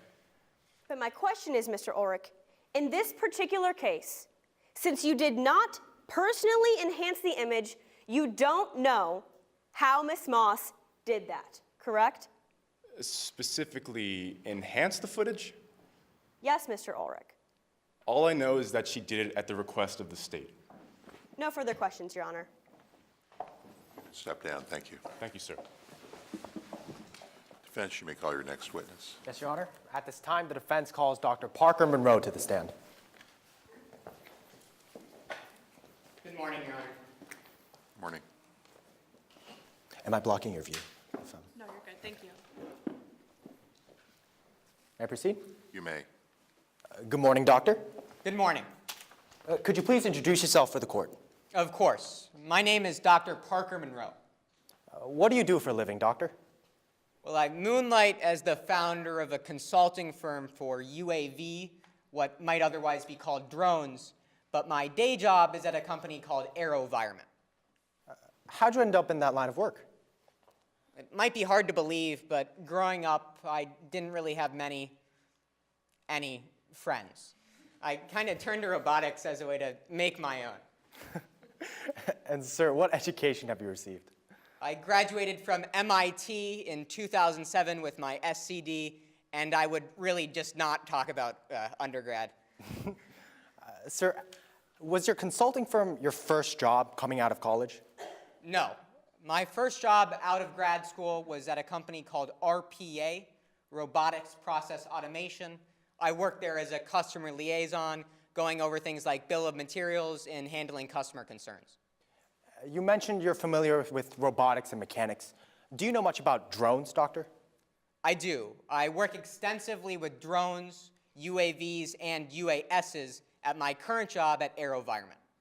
What do you do at AeroVironment? Well, I'm a mechanical engineering lead. And what that means is that I oversee teams of engineers while they do end-to-end development on the drone technology coming out of our pipeline and stay up to date with all of the field's best practices. Would it be safe to say that you've worked with the commercial side of drones? Absolutely. Through my consulting practice, I routinely provide businesses with technical support on how to integrate drones into their business model, and I've reviewed numerous contracts. Do you stay up to date with information regarding drone technology? I do. In engineering, we actually have this thing called CEEs. I don't know if they make you suffer through anything similar in the legal field, but basically we just have to go to a bunch of seminars, publish research, and generally stay up to date. Sir, have you read contracts relating drones? I have, in my 13 years of experience, I have seen contracts before. Have you negotiated contracts regarding drone use? Yes. Your Honor, at this time, the defense moves to tender Dr. Monroe as an expert in unmanned aerial vehicle use with an emphasis in technology and contractual relations. Prosecution position. Your Honor, I object to the expert being recognized as an expert in the area of contractual relationships. There has been no foundation laid as to how many contracts he has negotiated, as well as the depth of these contracts. If I may be heard, Your Honor. Yes. Rule 702 requires that an expert have sufficient specialized education, skill, training, or experience. He testified that he's worked with drone-related contracts in a commercial field and at AeroVironment and in his consulting firm. The number of contracts he's reviewed is a matter of weight, not admissibility, and will be addressed on cross-examination. May I respond, Your Honor? Yes. There's also been no foundation laid as to whether Dr. Parker Monroe has any education relating to him, as he has not been, as there has been no foundation laid as to his educational background in contracts. He's not a lawyer, therefore he cannot testify as to the contracts in this case. And if I may be heard to that, Your Honor, 702 doesn't just require specialized education. An aspect of that can be specialized training, skill, or experience. He testified that he works with drone-related commercial contracts daily at both AeroVironment and his consulting firm. This satisfies the 702 requirement of specialized experience. May I respond? If you want to have him testify as an expert on the contract issue, you're going to have additional foundation. Yes, so Your Honor. I'll allow you to ask additional questions if you wish to do so. Yes, Your Honor. Thank you, Your Honor. Sir, have you dealt with contracts relating commercial use of drones in your field? I have. And where have you looked at those contracts? Just through my years of experience, throughout my business experience. And have you read those contracts? I have. Have you negotiated those contracts? Yes. And are you required to stay up to date on what those sort of contracts require? Just all the best practices in the field, sir. Your Honor, at this time, we move Dr. Monroe as an expert in contractual relations in unmanned aerial vehicles, along with his technology. Prosecution position. Your Honor, I stand by my objection. There has been no foundation laid. How many contracts, the depth of these contracts, as well as he has no educational background in the area of contracts. He also previously stated that, or opposing counsel stated, that this is something he does daily, but this is not mentioned anywhere in his prior sworn testimony. If I may be heard, Your Honor. Yes. He testifies in his sworn testimony that he works at AeroVironment and in his consulting firm, reviewing bills of material, reviewing contracts, and in fact, in his statement, he says, compared to the contracts that I've read and negotiated in the past, it's in the statement, opposing counsel objection is to weight, not admissibility. I agree with that. I'll overrule the objection. Thank you, Your Honor.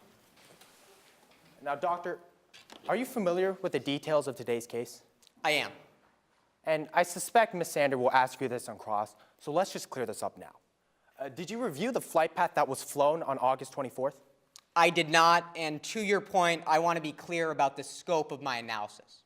I focused on the technology employed during the relationship of Omniscient and the city, and the specifics of that relationship. Sir, let's start with the technology employed. Could you explain to us what is a UAV?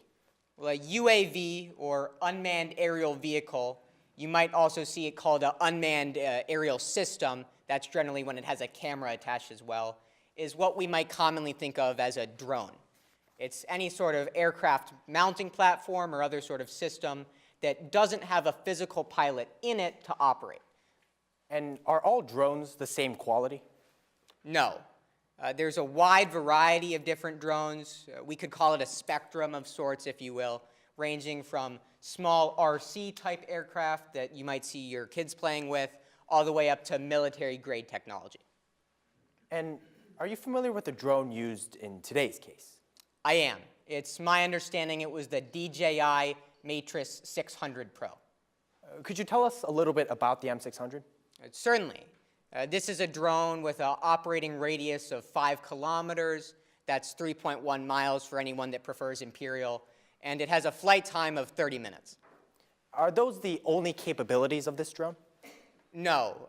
This drone also comes with a mounting system for a variety of different cameras, specifically those in the Zenmuse line. A likely companion, one that was actually used in this case, is the Zenmuse X5R. And sir, where would you say this unmanned aerial system ranks in that spectrum of drone quality? Well, when we look at that spectrum, it's about smack dab in the middle. It's what we would call a commercial grade drone. Would you say the M600 is widely available to the public? No. This is a drone that, with that camera, costs $7,500. It's just something that the average consumer doesn't really need the technical capabilities of. Thank you, Doctor. Now, let's talk about the relationship between Omniscient and the city. I believe you have a copy of Exhibit B up there with you? Just give me 1 second here. Of course. The excerpts from the contract, sir? Yes. I do. Have you reviewed that document? I have. Now, before we get into any of your opinions, could you tell us, what's the difference between a contract for an independent contractor and a contract for an employee? What's the difference? Objection. Calls for legal opinion. If I may be heard, Your Honor? Yes. The testimony that he's about to elicit won't rely on any law. He'll talk about specific terms within the contracts and specifications as they regard to drone use, technology, and retention of footage. We won't be offering any legal opinions. May I respond? Yes. Your Honor, I believe the question asking the difference between an employment contract and independent contract specifically calls for an improper legal opinion. Once again, Your Honor, I assure the court I won't be asking him to make any legal opinions based off case law or Rendell Baker v. Cohn. He's simply talking about terms that are common within his field. He's already been qualified as an expert. I'll overrule the objection. Yes, Your Honor. Thank you, Your Honor. Doctor, would you like for me to re-ask my question? No, I can talk about that. Of course. So when we look at a contract, the difference between those two types of employees and independent contractors is, to sum it up in one phrase, the level of control. In this contract, I want to highlight 3 specific things from these excerpts alone that stood out to me about that level of control. And what are those 3 things? Well, the first was the flight paths, how those were created and submitted to the city. The second point was the requirements placed upon the technology used in the course of that relationship. And the third point was the requirements regarding the retention of that footage and how it had to be turned over to the city. Doctor, I'd like to walk through each of the 3 points you mentioned step by step. Let's start with the flight paths. What stood out to you regarding flight paths? Well, if you look at Exhibit B, in Section 2.04, it says, prior to collection of footage, Omni will submit to client for approval proposed flight plans. Basically, they had to submit all of the paths they were thinking about beforehand. So, could Omniscient fly a path that wasn't approved by the city? No, sir, that would not be allowed under this contract. And sir, Omniscient had the final choice in which flight path was taken. Is that an accurate statement under that contract? It would be very misleading, sir. Ultimately, the city did have a veto power over which path could be flown.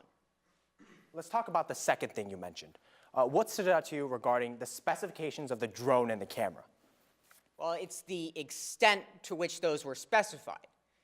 Normally, that sort of thing is generally left up to the independent contractor, but here it was a very exacting standard.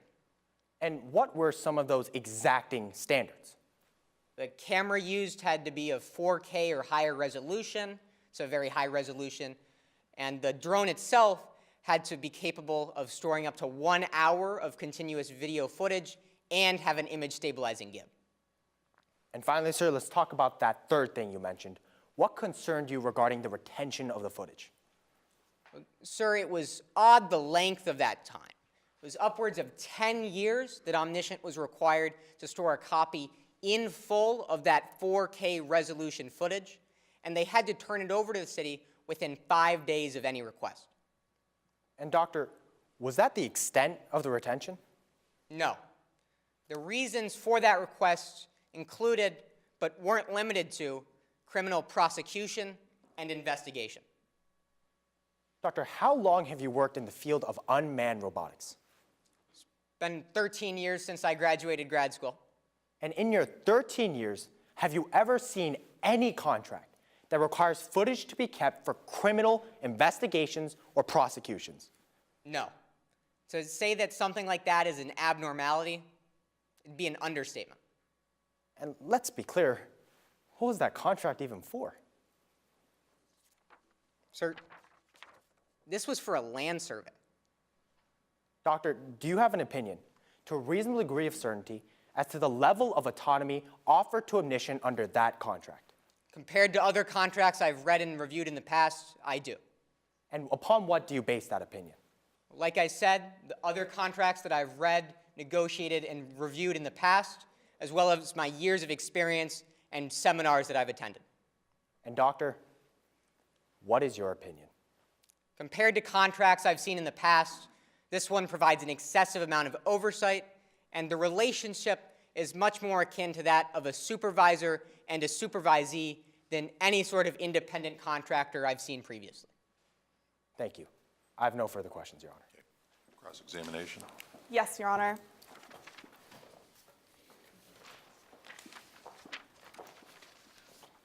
Sorry, ma'am, I dropped some of these documents. Take your time. Permission to proceed? You may proceed. Now, Dr. Monroe, from what you've stated, you have a number of years of experience in the area of unmanned aerial systems, correct? That's right. So you'd agree with me that there are two basic components to this, the drone itself and the camera attached, correct? At a very simplistic viewpoint, that's right. Yes. So let's actually start by talking about the aerial vehicle attached.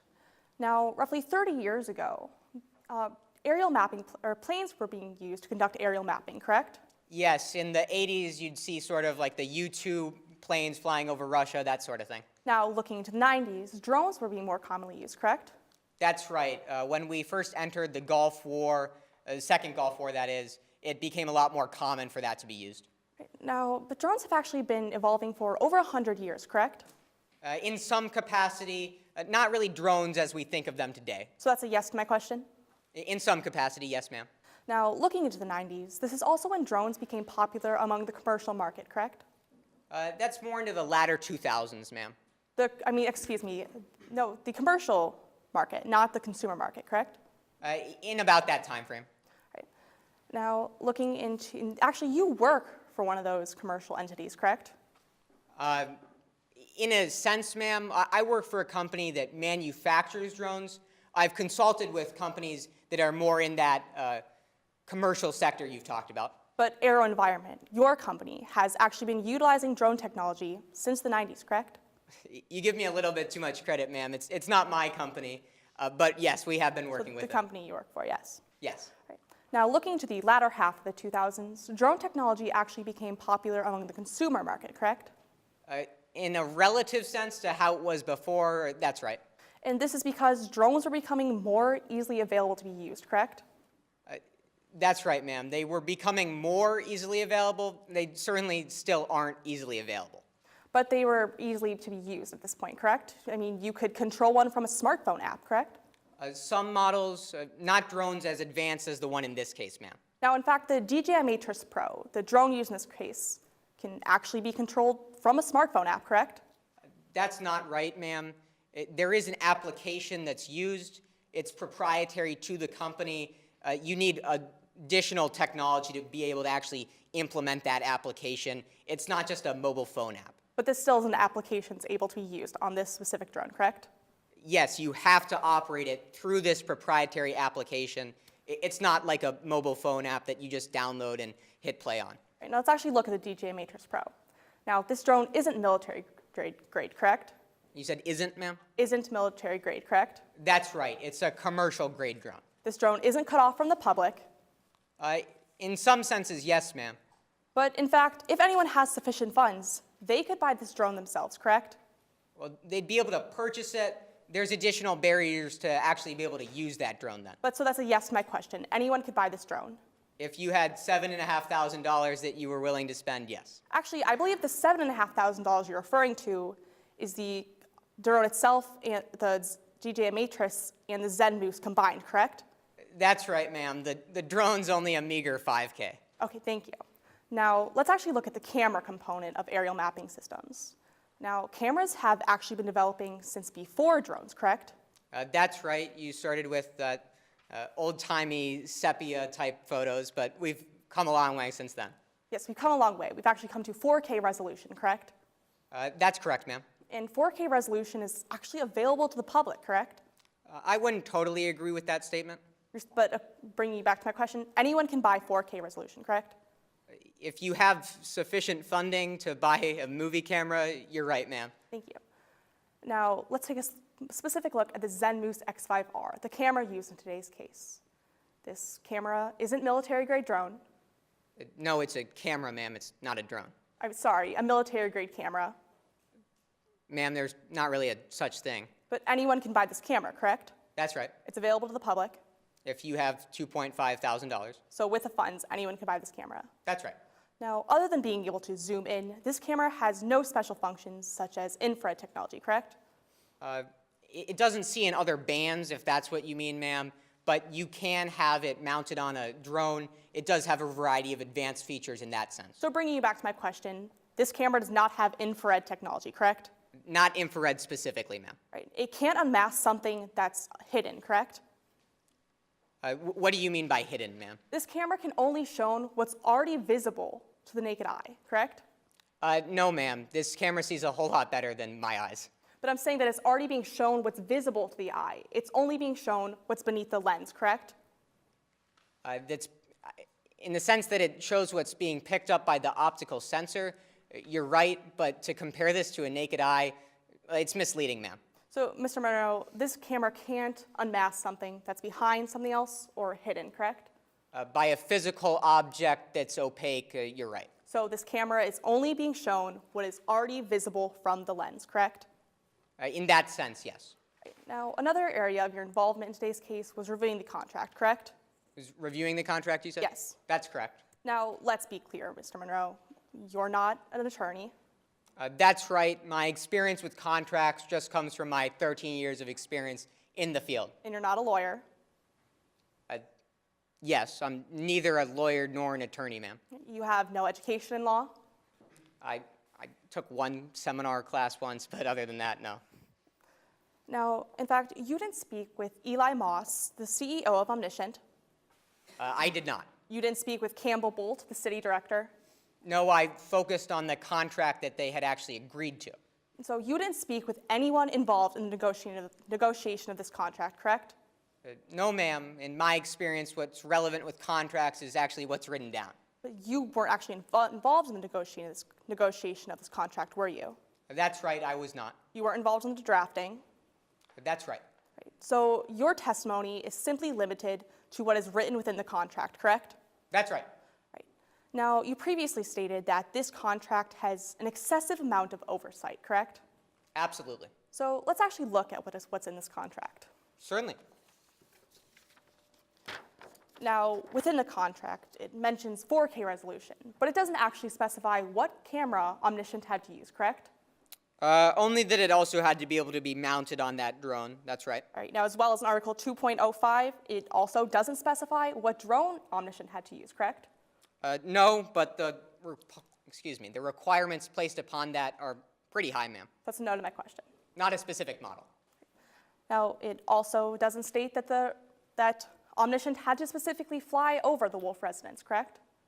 No, that would have been in one of the flight paths that the city approved. It doesn't say that Omniscient had to involve themselves in the enhancement of the photographs, correct? Not in these excerpts. Right. Now, let's actually take a look at what the contract does state. The contract does state in Article 2.09 that contractor may, at contractor's own expense, employ any assistance that contractor deems necessary, correct? That's right. They could hire people on behalf of the city.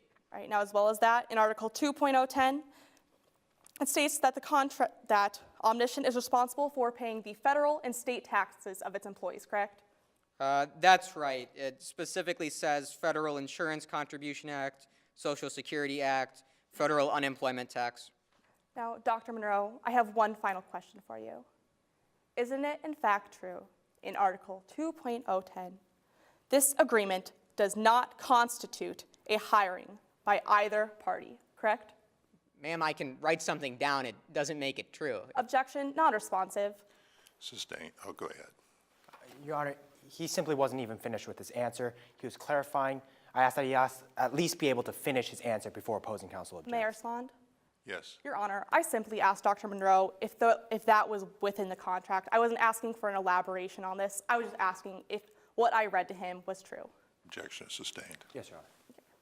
I'll re-ask the question. Is it in fact true that in Article 2.10, it specifically states, this agreement does not constitute a hiring by either party?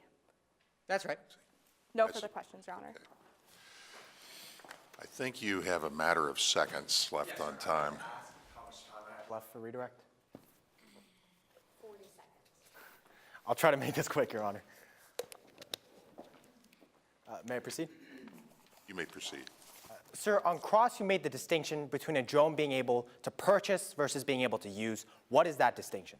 Well, to be able to actually use a drone, you need additional clearance from the FAA called a Certificate of Authorization and that proprietary application I mentioned. And could you finish reading Section 2.10? Yes, this agreement does not constitute a hiring by either party. It's the party's intention the contractor will be an independent contractor. Just because I write something down, sir, it doesn't make it true. Thank you, Your Honor. I have no further questions. And there is no further time for cross-examination, so you can step down. Thank you.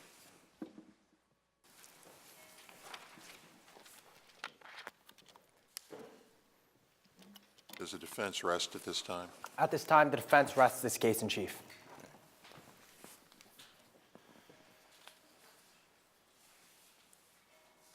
This time will take 2 minutes in which you can prepare your closing arguments. Team attorneys may communicate with each other.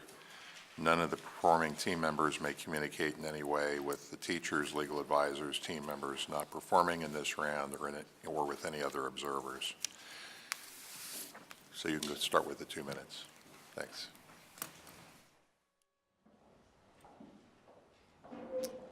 Right now, the students have a couple of minutes to prepare their closing arguments in the fictional case, State of Buckeye versus Quinn Woolf. After the teams deliver their closing arguments, the judges will adjourn for a short while to deliberate, during which we'll have a chance to talk with some of the students participating today and get some of their perspectives. When the judges are finished deliberating, they'll come back in the room, give comments, then announce the winning team. But first, we'll go back to the floor to hear the closing arguments.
Are both sides ready to proceed?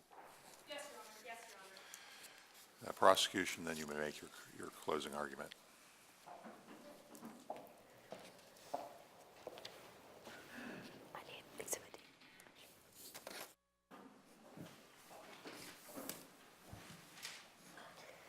Permission to proceed? You may proceed. May it please the court. While the Fourth Amendment is designed to protect personal liberties, what it's not designed to do is prevent law enforcement from conducting an investigation.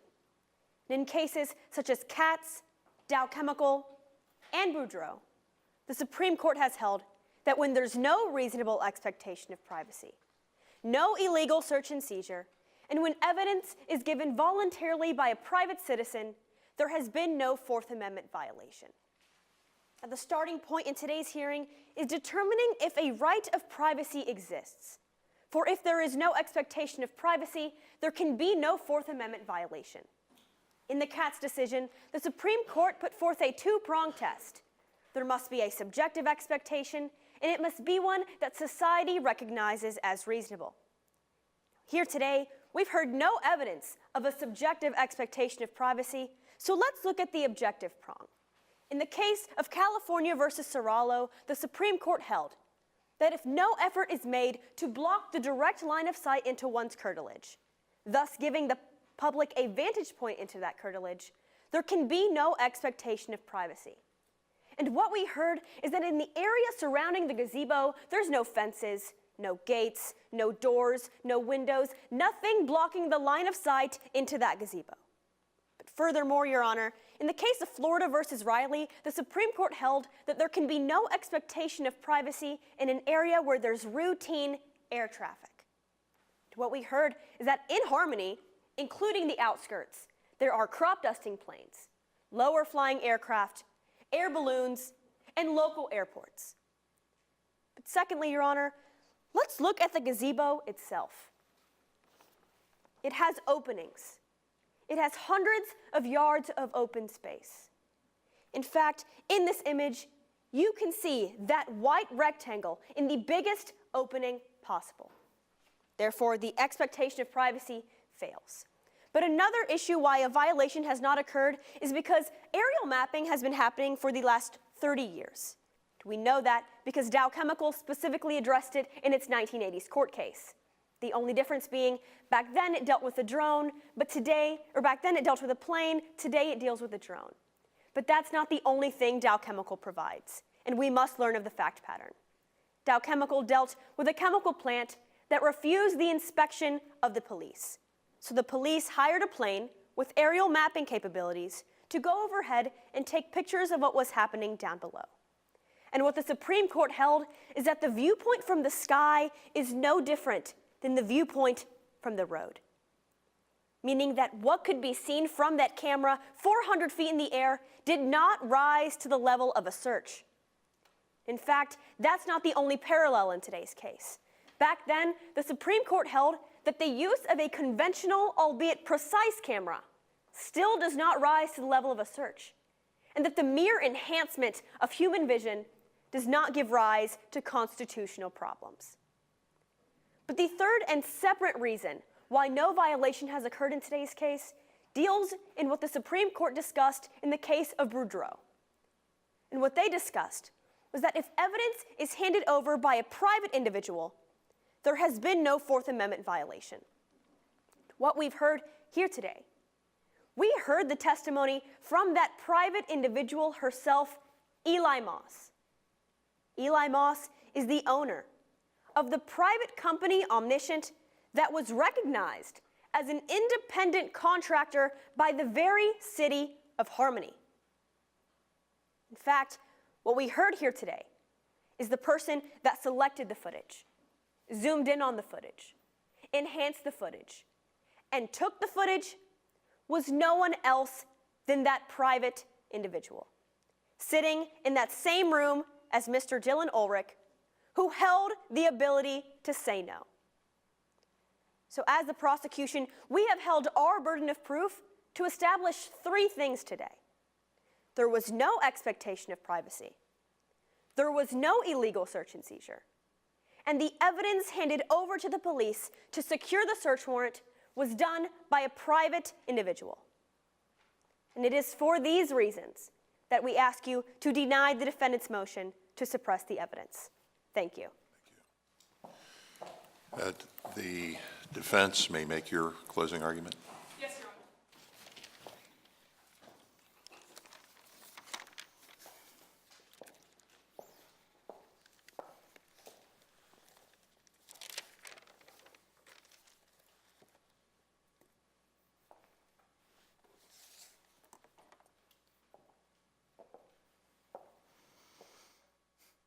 May I proceed? Judge McBride, Judge Ware, Judge Dracados, Judge Wattale, Judge Young, Ms. Sander, Ms. Courts. May it please the court. Every day, we take for granted the power that rests in our hands. Whether it's to express ourselves, to hold up an exhibit, to write down specific witness testimony. But today you heard that the state didn't just take for granted. They took advantage of the power resting in their hands. Today you heard that the hand of the state was omniscient. In her closing argument, Ms. Courts just told you that Dow, Chem, and Bordeaux are the legal standards for our case today. But, Your Honors, those cases couldn't be more different from the fact patterns of our case today. Because in Dow Chem, that involved a chemical manufacturing plant. There was no cartilage found, and even the Supreme Court held that there was a lower standard for commercial plants than there is private property. And furthermore, in Bordeaux v. McDowell, the Supreme Court held and found that the police were not involved until several months after the evidence was collected. Today you heard that the hand of the state was omniscient before, during, and after that collection of the evidence. So instead, the burden rests in the prosecution's hands under Katz v. U.S. and Rendell Baker v. Cohn to prove that, one, Ms. Woolf did not maintain a reasonable expectation of privacy, and two, there was no state action. So first, expectation of privacy, where you heard that the hand of the state reached out into the privacy of a high school girl's home. And as Ms. Courts cited in her close, in Florida v. Riley, there was a Fourth Amendment violation when the observing aircraft flew where members of the public did not fly with sufficient regularity. As much as Ms. Courts wants to tell you that there was no evidence of subjective expectation, today you heard Mr. Ulrich get up on that stand and tell you that the only air traffic that flies around Ms. Woolf's property are crop dusting planes during the planting season.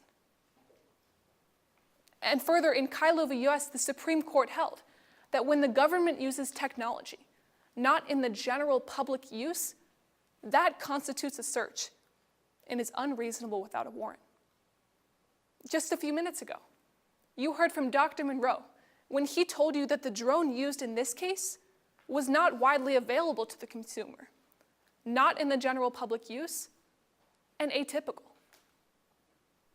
So next, we turn to the issue of state action, where there was the prosecution's burden to prove that the hand of Ms. Moss was not an extension of that of the state. And they couldn't even get their story straight.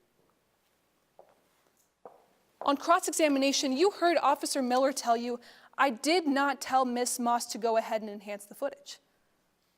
Then on cross, Ms. Moss told you, "Officer Miller told me to go ahead and enhance the image." Your Honor, they're trying to hide their hand behind a curtain of inconsistencies. But you heard the truth from Mr. Ulrich when he told you about the tipping point that caused him to leave working at Omniscient. When Officer Miller directly requested that Ms. Moss enhance the image, and she did. As much as the state wants to tell you that this image was in plain sight and was handed over to the police voluntarily, Your Honors, you heard from their own witness that Officer Miller told me to go ahead and enhance. Because it's simple, Your Honors. But for the state, Ms. Moss wouldn't have collected that footage. But for the state, she wouldn't have enhanced that footage. And but for the state, she wouldn't have adhered to specific requirements of that footage. Wherever you look, from that footage to the enhancement to the drone itself, The hand of the state was omniscient. And no state has the right to be omniscient. Therefore, we respectfully request that you rule in favor of Ms. Woolf and grant her motion to suppress. Thank you. Any rebuttal argument? Yes, Your Honor.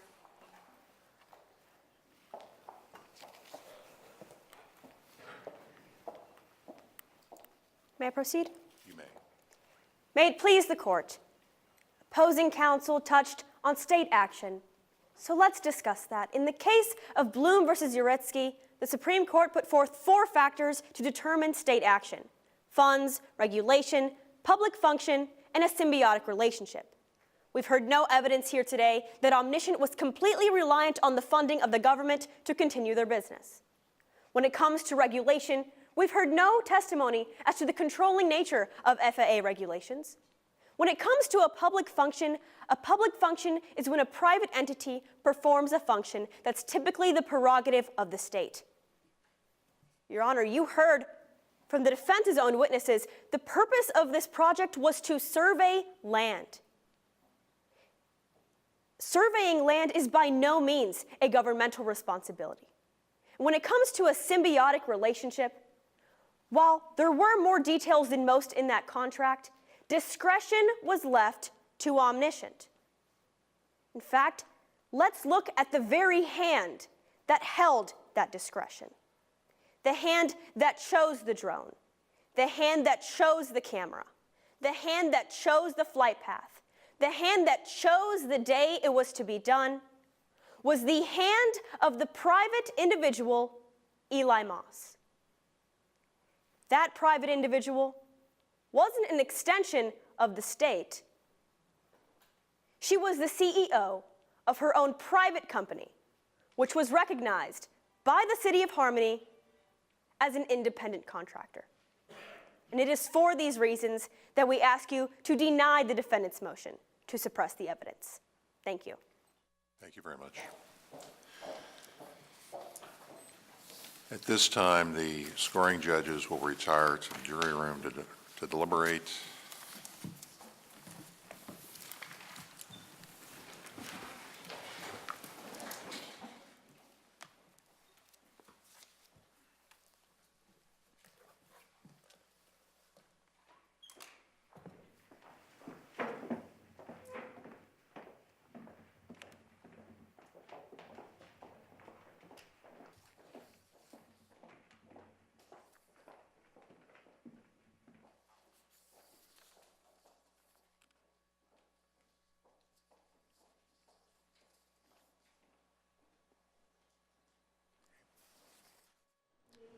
Once again, you're watching the Ohio Channel and the 2019 Ohio High School Mock Trial Championship.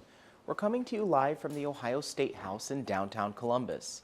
The sponsoring organization for the Ohio Mock Trial competition is the Ohio Center for Law-Related Education, or OCLRE, which has been educating students about their constitutional rights and responsibilities through this program since 1983. The Supreme Court of Ohio, along with the Ohio State Bar Association, the Ohio Attorney General, and the ACLU of Ohio are OCLRE sponsors. After growing steadily over the past 36 years, OCLRE's Ohio Mock Trial program is the largest non-athletic competition in the state, with about 3,000 students participating and more than 1,000 legal professionals volunteering as legal advisors, case committee members, and judges. Mock Trial offers high school students an opportunity to participate in some of the serious legal scenarios that lawyers and judges deal with every day in courthouses across the state. Let's take a look at an episode of Ohio County Courthouses' Seats of Justice. This is a documentary series exploring the history, architecture, and unique purpose of each county courthouse in Ohio.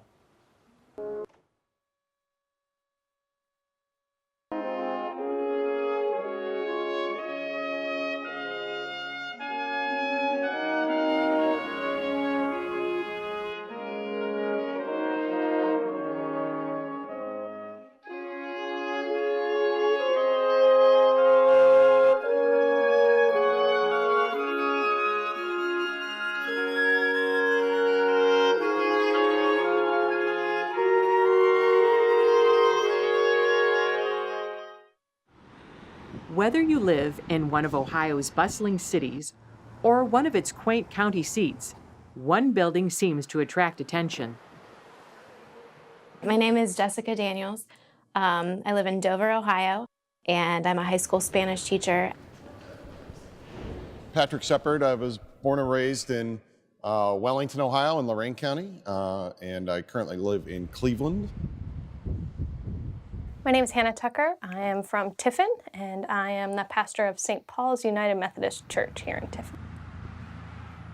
What do a teacher, amateur photographer, and a pastor have in common? A love of history, travel, and Ohio's county courthouses. This summer, my sister and I went on a trip, and we visited all 88 counties and their courthouses. Something we've wanted to do since we were kids, so we drove around the state of Ohio in 7 days. We kind of divided it into quadrants and basically just printed off a map of Ohio and kind of took a pencil and sketched in a map that we think would work. The first day we started out, we visited 15 or 16 counties in the first day, and we were exhausted, worn out, you know, it was too much. And so then after that, the remaining 6 days, we ended up usually between 9 and 13 counties a day we were able to get to. And it was usually a full day, 10 to 12-hour day in the car. I used to travel across Ohio quite a bit, and I often noticed that the most beautiful building in the whole county was typically the county courthouse. And I always wanted to go back and visit some of them. And it wasn't until about 2012 when I saw an article in the Toledo Blade about endangered courthouses in the state of Ohio. And then it occurred to me that my home courthouse in Lorain County had really fallen into disrepair. I think the purpose overall was to not only revisit a lot of these county seats and see these courthouses, but also to bring some attention to the fact that there are some endangered courthouses. I really feel that these buildings are of such significant historical and architectural importance that for me as an amateur photographer, I just thought it would be an interesting project to try to grab images of all 88.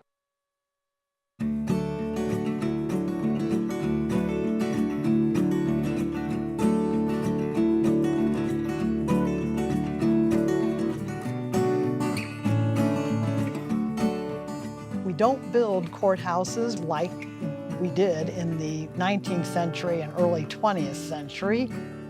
This is a time period when there's a lot of attention given to the architectural details that go into the buildings.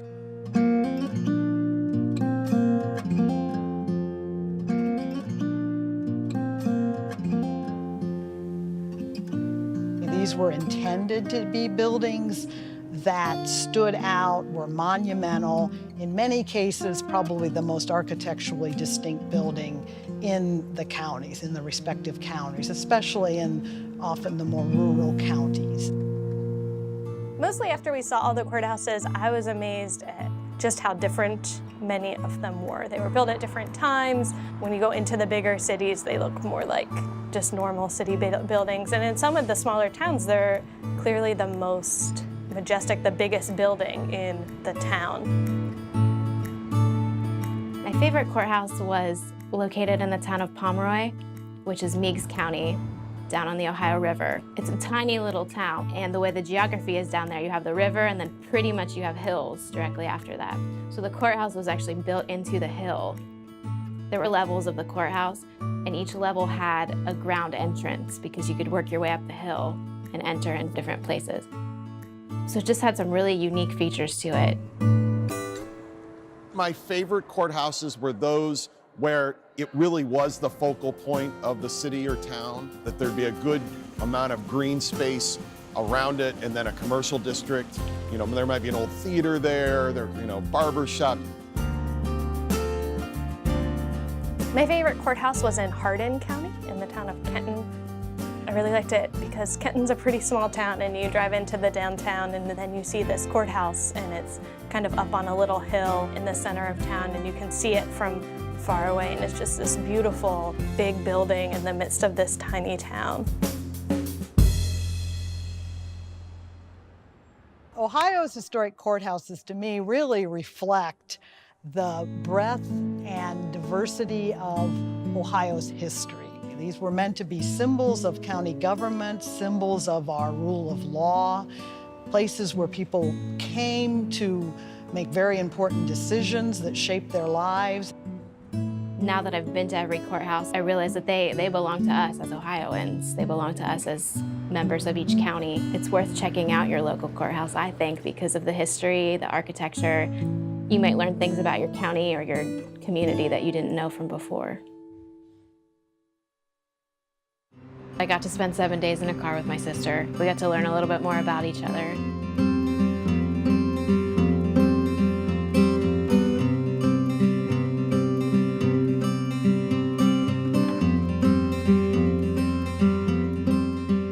I know a lot of people don't get to have close relationships with their siblings, and I'm happy that I do have one and that we got to spend this time together because it's not a common thing.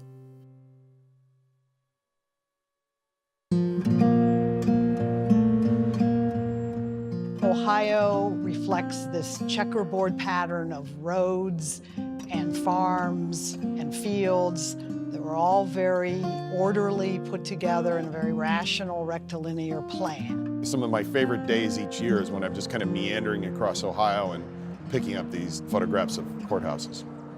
And what I love about it is it's one of those things that it's not specifically the destination, it's the journey. So it's going on all these old Ohio roads and then, you know, learning and discovering about the history of these various cities and towns along the way.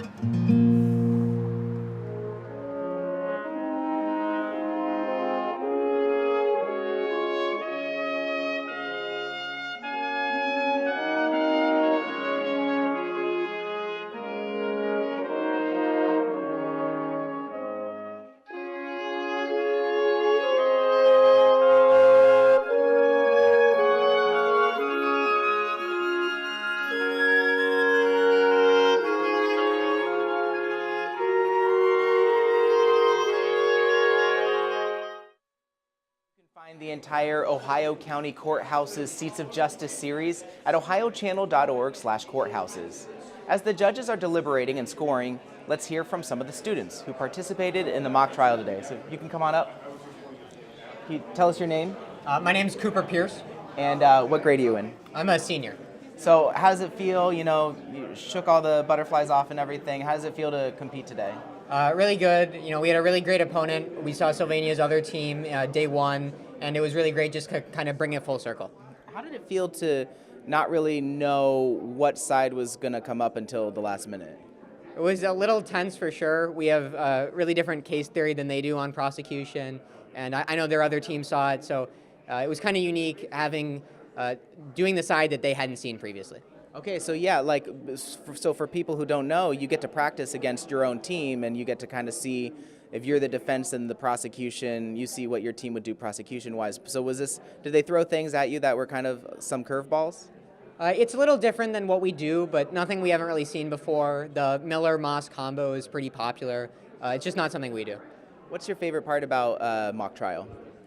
I think objections are the best, especially when it's the case law stuff. Well, you get to sit there during the objections too, so yeah, do you that's get to fun. I feel like when it comes to being a witness, do you feel like you get to mess with the other side's attorney, that just like sort of just obfuscating a little bit? Do you feel like you can kind of mess with them? Oh, for sure. That's a lot of it on cross, is if they misstate like even just like one kind of minute fact, you can just say no to the whole thing, and then they'll just, panic and shut down mode and, what did I say wrong, and just try and have to go back and reevaluate. So what got you into mock trial in the first place? What elements are there that you really like about it? I think it was just the fact that our school didn't really have a speech and debate club or anything like that, so this was kind of the alternative. Okay, great, thanks a lot. Thanks. Come on up. What's your name? I'm Sumner Coolahan. You can step up a little bit more. And what grade are you in? I'm a senior. So how do you feel now that the competition's all over and done with? How do you feel like you did? I feel good. I mean, obviously I can't say anything for certain until the judges come back to us, but right now, no nerves. Yeah. What did it feel like to be up there? Well, it's always tense, obviously. You never know what your attorney's going to throw at you. There's excellent attorneys in this competition, especially at this level. But yeah, you never know. So you've been, and what role were you playing today again? I was a witness. I was playing Dylan Ulrich. And you've been working on that, I guess you could say character. You've been working on that character for a couple of months now, right? Yeah, maybe even longer than that. It's been a while. So what was the motivation behind, because you sort of had sort of this cocky attitude coming into it. Was that part of your strategy? You know, I've been told that I'm arrogant. I was trying to actually tone that down a little bit. I guess if it still came off the way, yeah, that wasn't intentional. But it was sort of like Elon Musk. I mean, we have like an Eli Moss, so which sounds like Elon Musk. I'm guessing that's where they were going for. So was it sort of that attitude going into it? Actually, I was trying to, I guess it wasn't really perceived, but I was trying to sort of counter Eli Moss as being the more conservative of the two. Oh, I see. Okay, and more approachable. Mm-hmm.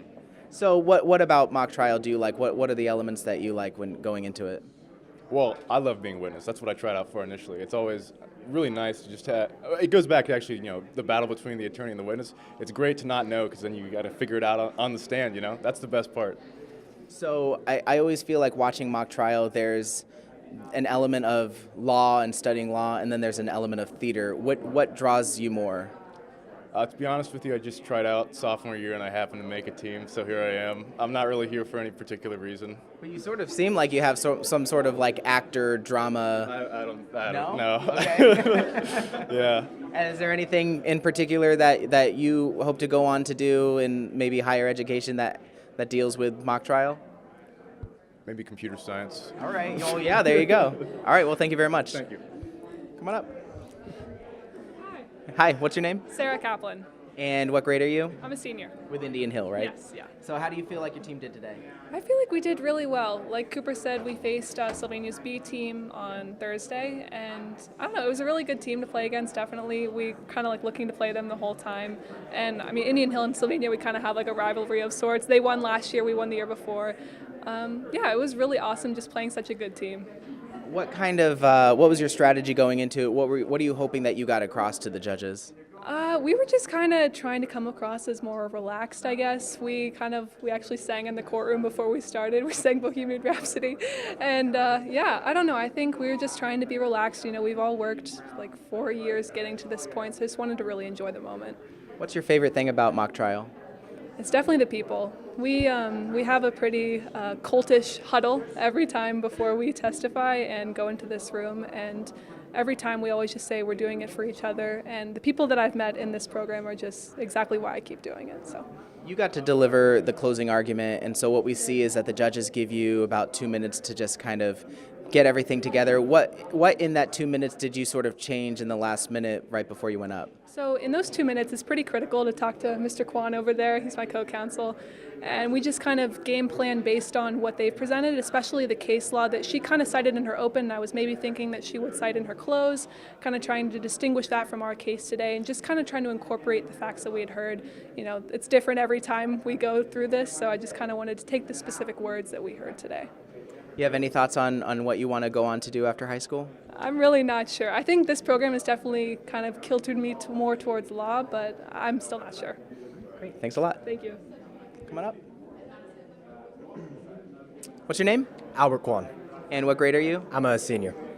So have you been here before? Have you been in the finals before? Not myself. We had a junior team get here when we were sophomores, and we watched them play. So, okay. Yeah. I heard a little bit of the history of that, too, because that sophomore team apparently was really good. Yeah, we played each other, and we knocked each other out in semifinals. Okay. But and the tiebreaker went to the upperclassmen. Yeah. But they won, so I guess it all worked out. So how does it feel to be here today, then? It feels full circle, honestly. Obviously, every team wants to come to the state finals, but especially after a strong sophomore year and then junior year, things didn't really work out the way we wanted, but I don't know, it feels right, especially in our senior years. So you've been doing this for several years now. What does it feel like to put so much time and effort over the years, over the months, working towards this case to all culminate into this moment? It's honestly, it's cliche, but it's rewarding. There's nothing more satisfying than watching something you've worked so hard to do over countless months, years, come to fruition, come to life right in front of your eyes. And every trial we've played in, that's happened, so I'm just blessed.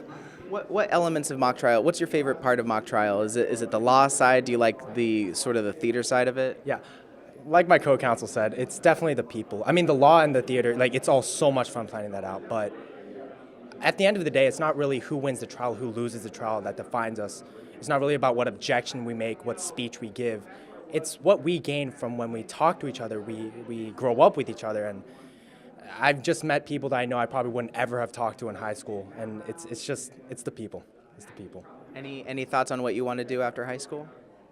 If all things work out, law, but Yeah. we'll see. We'll see. Knock on wood. I want to knock on wood. Well, congratulations and thanks a lot. Thank you. Coming up. Hey, what's your name? I'm Sydney Poffenberger. And what grade are you in? I'm a sophomore at Indian Hill. So I'm guessing you were on the side that didn't get the coin flip today. Is that right? Actually, I was Quinn Woolf when we used to call Quinn Woolf until Cooper advocated for Monroe and kind of switched things up for us. What is it? I mean, until the last minute, you don't know what's going to happen. Is that nerve-wracking at all? I think that's what makes mock trial so exciting because it's not something you can prepare all the way for, and it's kind of a combination of preparation and just the heat of the moment. So can you give us a little glimpse into what you would have done, what the angle would have been? Quinn Woolf, the defendant, was the one in the gazebo, the one who went through everything, and originally the way that we played it was emotionally, which is what I love to do because I did theater before mock trial, and that's just what I think's the most fun. So you are more of the theater side of it, I'm guessing? Yes, I did theater in middle school and even the beginning of high school, but then I just thought this was a more interesting and even academic approach to theater, which I think is cool.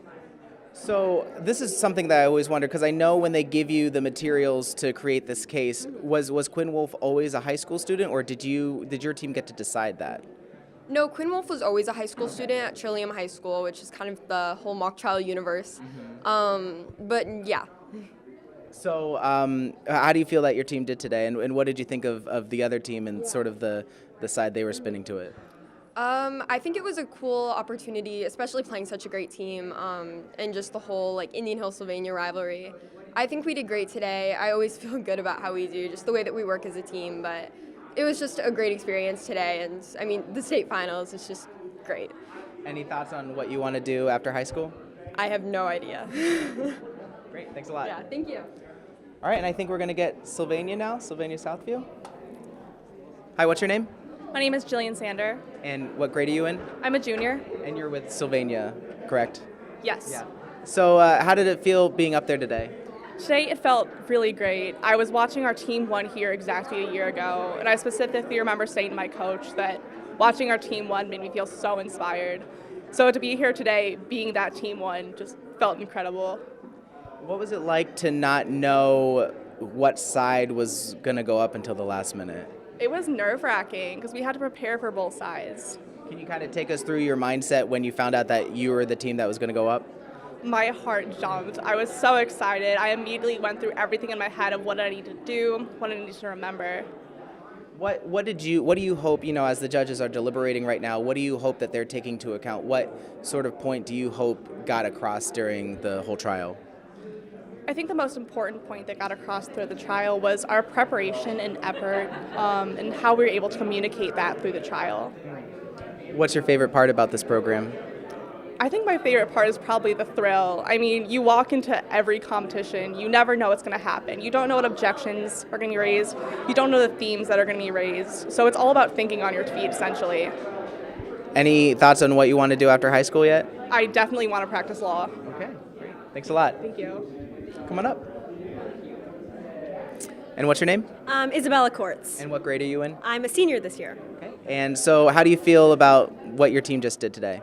I'm very proud of what we've accomplished. It's been a long season. We went to Empire over the summer, so we've done mock trial for quite a bit, and it's great to see us finally in the state finals. Tell us a little bit. I heard about Empire earlier. Tell me a little bit more about what Empire is. Right, so Empire is essentially another mock trial competition, however, it's more worldwide, so there's teams from South Korea, Australia, there's multiple teams from every state, and you're more at liberty at creating new facts rather than in Ohio, you stick to the facts that you're given. And then back here today, how do you feel like your team did? I think we did incredible, especially considering that we didn't know what side we were going. I'm a doubler, which means I actually perform on both sides, so the anticipation was a little bit nerve-wracking for me because I have two completely different theories I have to balance. I close on both sides, so I really had to gear up and prepare for both, but I'm very proud of what we did today. And any plans on what you want to do after high school? Well, I thought I wanted to go into medicine, but after doing mock trial for a couple years, I'm kind of geared a little bit towards law, but we'll see what I do. Maybe medical law. Maybe defending doctors, I don't know. All right, well, thank you very much. Thank you. All right, come on up. What's your name? My name is Ashley Lee. And what grade are you in? It doesn't look like it, but I'm actually a senior this year. So how do you feel about what just happened today? The final's over, but you were able to make a strong case. So how do you feel like your team did? I feel like we did pretty well, especially considering the strength of the other team. I mean, both teams I feel that made it this far are just incredible, and I'm really proud of all of us. And you play Detective Miller, so you need to be prepared for what the other team is going to ask you. Any sort of curveballs that you saw today? Anything that sort of caught you off guard? Not really. Actually, I've seen some of these same questions before from both our own team when we're practicing crossing me, and just from other teams in general. So I kind of expected it. Can you kind of put us in the mindset of what it feels like to be in the witness chair, to your team's relying on you to sort of be able to answer any question that's thrown at you? Sure. It's kind of, it makes you kind of nervous because you're sitting and there's everyone's like standing and there's these judges on the panel right there. But I feel like once you get the first couple questions out, you know that you prepared for this and you just kind of roll with it. What's your favorite part about mock trial? I definitely say it's the team aspect. I actually compete in speech and debate too, and it's in an individual event, but my sister, who was here last year, actually, she convinced me that the team aspect of mock trial was much better, and I honestly think she was right. Any thoughts on what you want to do after high school? Yeah, I actually want to go into medicine when I go into college. Thanks a lot. Yeah. Come on up. Hello. Hello. What's your name? My name's Ananya Haldunker. And what grade are you in? I'm actually a senior this year. And how do you feel about what just happened today? How do you feel how your team did? Honestly, overall, I'm just proud of them because I'm a senior and I said that already, but I've been doing this for 4 years. And I've been on so many teams and we're on just such a big family, and I'm proud of everyone and how well they did. Were you here last year? I was, actually. I was on the other side of the team that was in finals. I just forgot to come up and do my interview.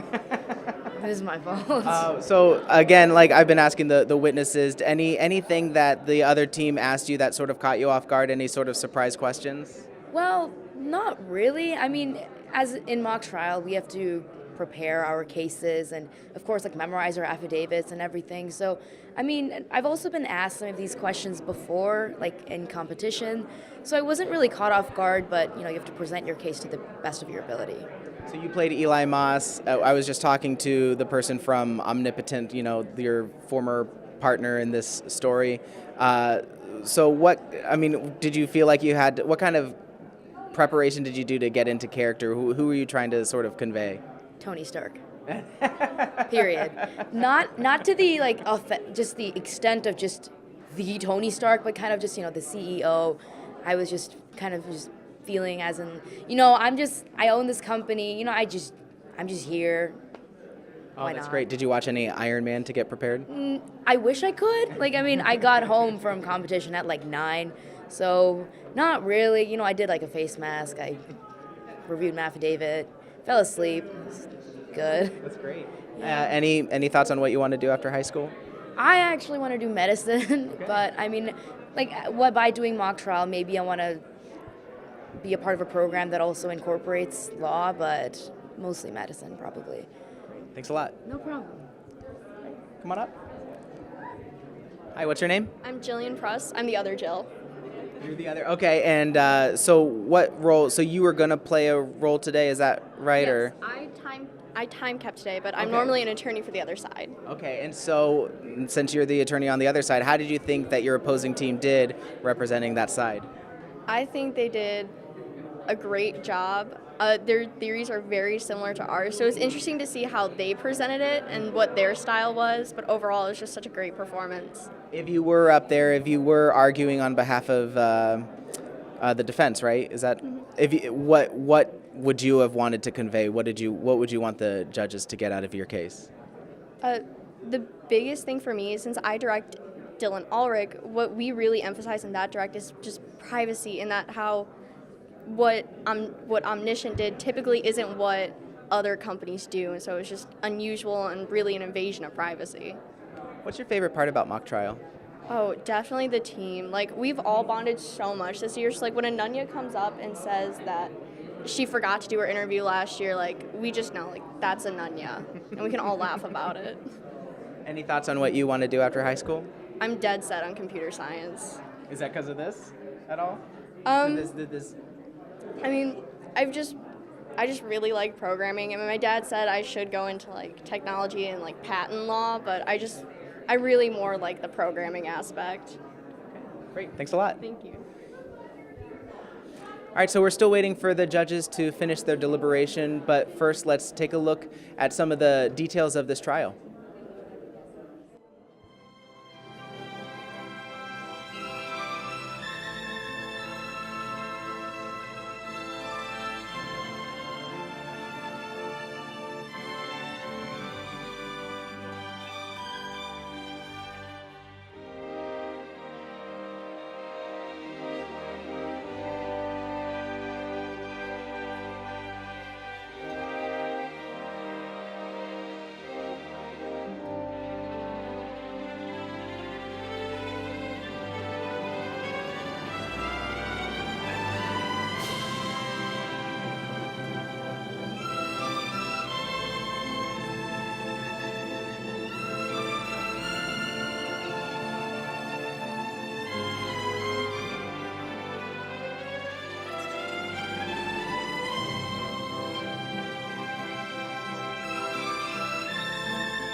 In terms of the debriefing, I just want to say, first of all, commend both teams just for an outstanding trial, and I think everybody will have comments to make. This is the one rule that we are going to intentionally break is the 12-minute rule. So we will probably take longer than 12 minutes, so bear with us. And I'll go ahead, we'll go to the same order if you would go ahead and whatever. First of all, congratulations to all the participants. You all did a great job. I mean, I was just blown away by the talent that we saw here today. So really excellent work. I was just going to make a brief comment about everyone, and my notes are a little bit jumbled, so not surprisingly, I won't be as smooth as the students we saw here today. First of all, on the prosecution side, Jordan Miller, Ms. Lee, I thought you did a great job in terms of understanding the facts and being very deft about your responses. You did an excellent job. Ms. Holden-Carr, pretty much the same comments. I think you added some detail in places where I thought the facts were a little bit obscure in the case, adding things about not being strictly enforced by the city, who made the decision to deploy the drones, and so in any event, I think I like the level of detail in your presentation. For the attorneys on the prosecution side, Ms. Courts, sorry, my notes are hard to read, but Ms. Courts, I just wanted to mention, I thought your closing argument really was masterful, was outstanding, and there are a lot of things I could talk about, but I noted in your rebuttal, first of all, you talked directly about the 4 factors in Bloom. I thought that was persuasive. But then you used the hand metaphor, which was something that the defense had used as their theme, and I thought it's an effective thing to actually take something they did and put it in your closing. So that was excellent. Ms. Sander, I noted I liked your direct of Ms. Moss. And the way that it was laid out, you got all the details in, and then at the end, it was a very good wrap-up. I thought, kind of laying out the details and then a nice set of wrap-up questions at the end was really very effective. So excellent job. On the defense side, starting with the witnesses, Mr. Callahan, very good presentation. I thought you sounded very confident. I think on cross, you did a really good job of asking for clarification sometimes where the questions might have been a little bit misleading, and I think you were very perceptive in finding those points to do that. Mr. Pierce, really good presentation. You're very believable playing the witness that you played. And I thought you did a very good job of that. I also liked on cross how you shaded things frequently. So you were very you always noted, well, it was relatively something, or in some sense it was, and I thought those shadings were a good thing for a witness in your position. With respect to the attorneys, let's see here.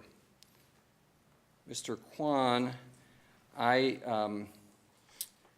thought your opening was very good.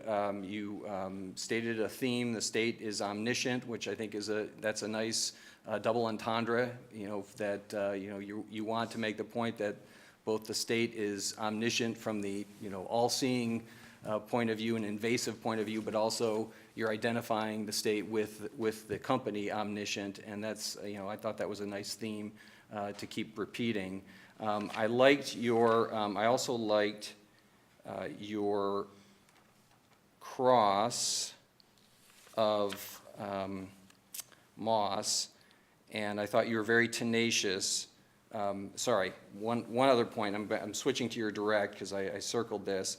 I thought you did a good job when the objection was sustained, and then you went back and did some redirect. That's thinking on your feet and having to ask some more questions to lay foundation was very good and very effective.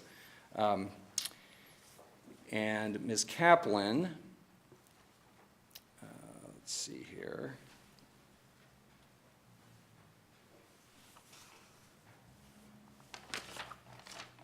There it is on your closing. Really good, starting off distinguishing the Dow and Bordeaux cases. I liked how you did that. I liked how you started off with those points and kind of pointed us in a direction on the standard that we needed to apply. And I thought that was very effective. So that was a good way to start. And then I thought the rest of your closing was also excellent. I mean, I think you had a nice balance between giving us what the cases said and then weaving in the facts, and it was really very, very well done. So again, I would congratulate everyone. Very, very good job. I was extremely impressed, and I know it was a lot of work over a long period of time. So thank you very much. Thank Thank you, Rob. Very good. Congratulations again from me. I thought you both teams did an excellent job. I'll try not to be repetitive, so I'm just going to pick on a couple of the comments that Rob may not have addressed. Jillian, in your opening, I really liked the 3 points. Like, you mentioned what the 3 points are. It's always really nice an opening statement to set up a roadmap of what your evidence is going to show. Most of the times you're trying your cases in front of juries and lay people, so that is a really good way to start your opening statements and just kind of laying what your evidence is going to show and what you're going to prove in your case. So I think you did a really nice job. Isabella, you did a great job handling the objections, handling I think it was Albert's objection on laying the foundation. That was really good, how you did that. In your redirect of Ashley, right? Yes, was very good and very short. I liked that. Short is good. No, and I'm sorry, that was Sarah's objection. Sarah, that setting the biases on cross-examination of the prosecution's witness, that was very, very good. Let's see here. Jillian, I thought you did a really good job in handling the hearsay objections that Albert put forth. That's a good one, and a good also redirect. I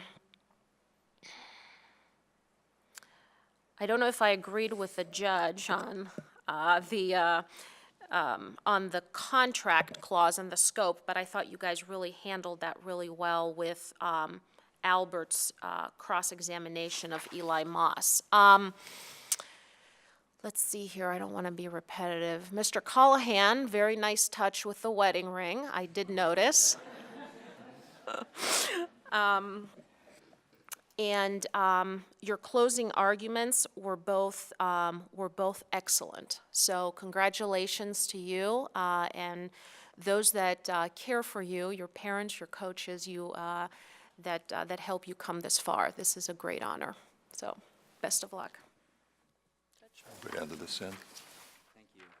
First of all, I'd echo the general comments that were made by my fellow judges about all the work that went into this and the fact that it showed. So kudos to all of you. I do have some specific comments, and I'll start with the prosecution. Isabella, I thought you made a good use of objections pretty much throughout the trial. I liked your closing argument. I particularly liked how you summarized the case law. And the conclusion that you had in your closing was very effective, asking for the specific rulings that you wanted the judge to make. A lot of times that gets forgotten. And I thought that you were just generally great at holding our attention during the closing argument in particular. Jillian, on your opening, I thought it was nice the way you used your exhibit, the photograph exhibit, that sort of get that right in front in the beginning. You, on direct, you authenticated a document, which I appreciated. I don't always see that.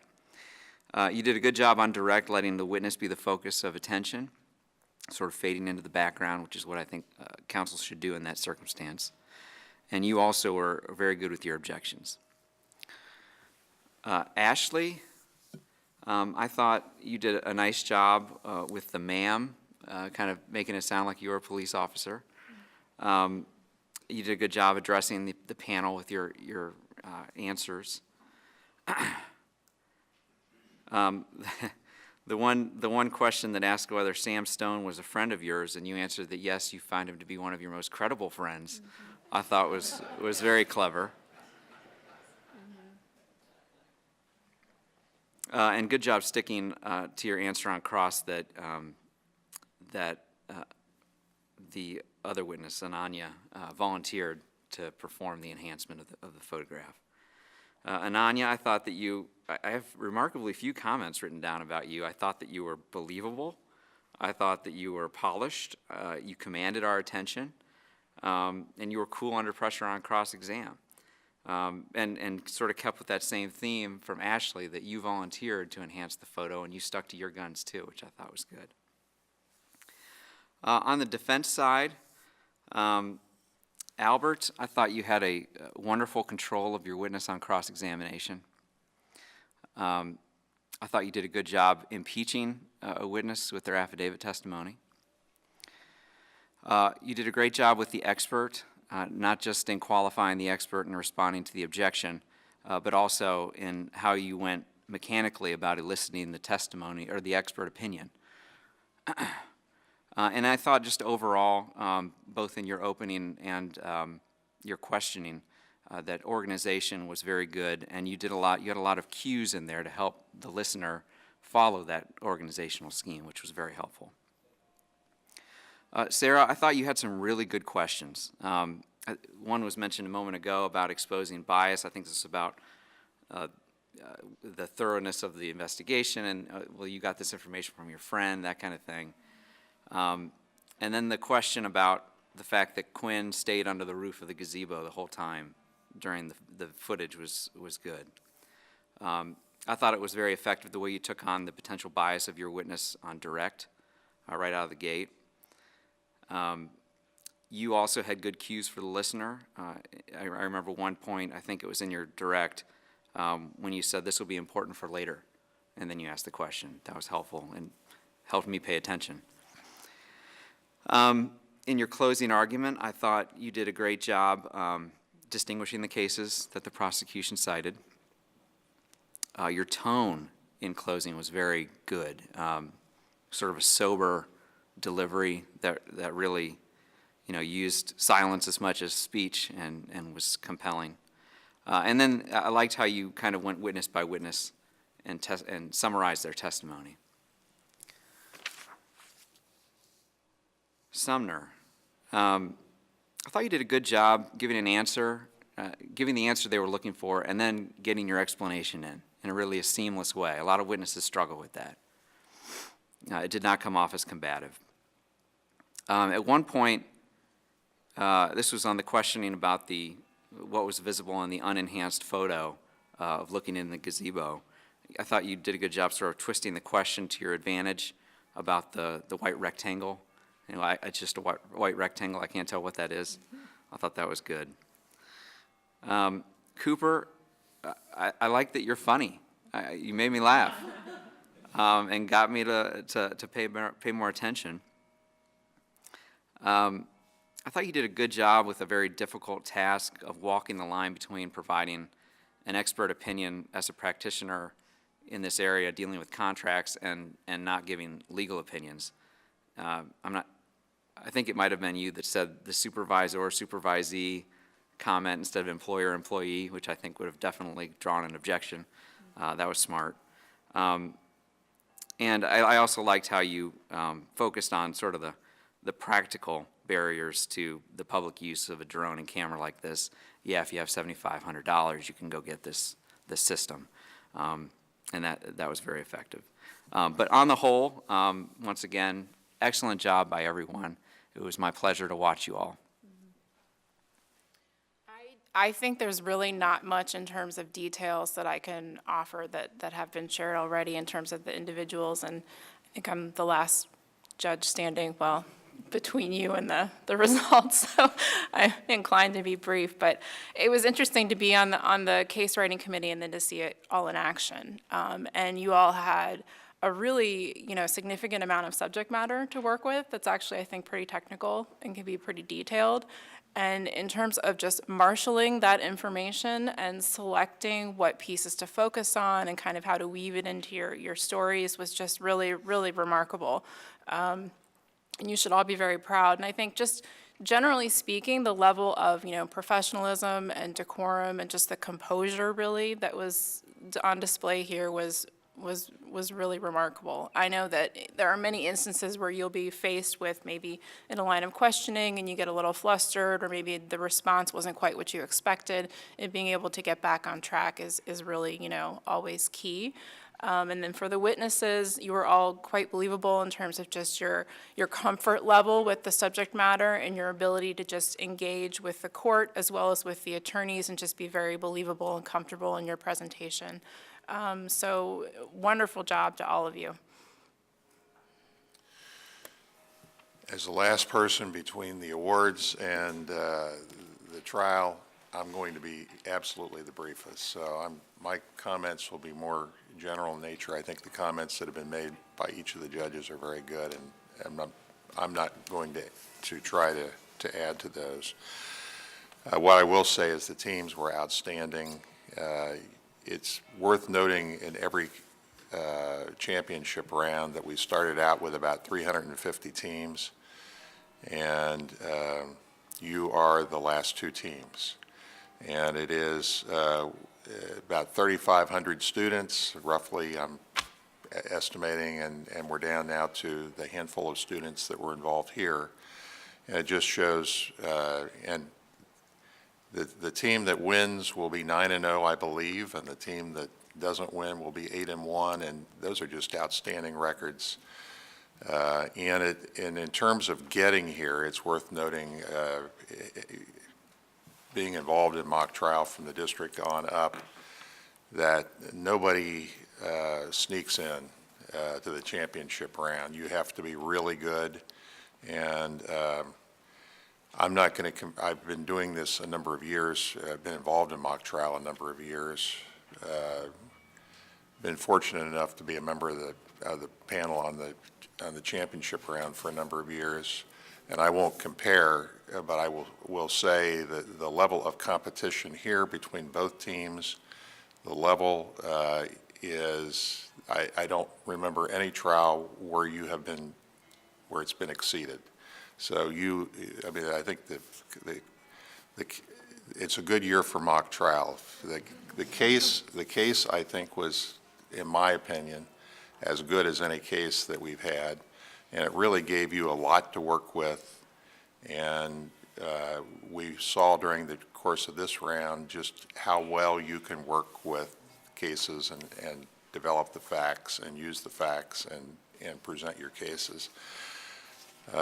So you're to be commended for being here and getting to this level, and certainly for your performances today. I can't imagine how you could have done better.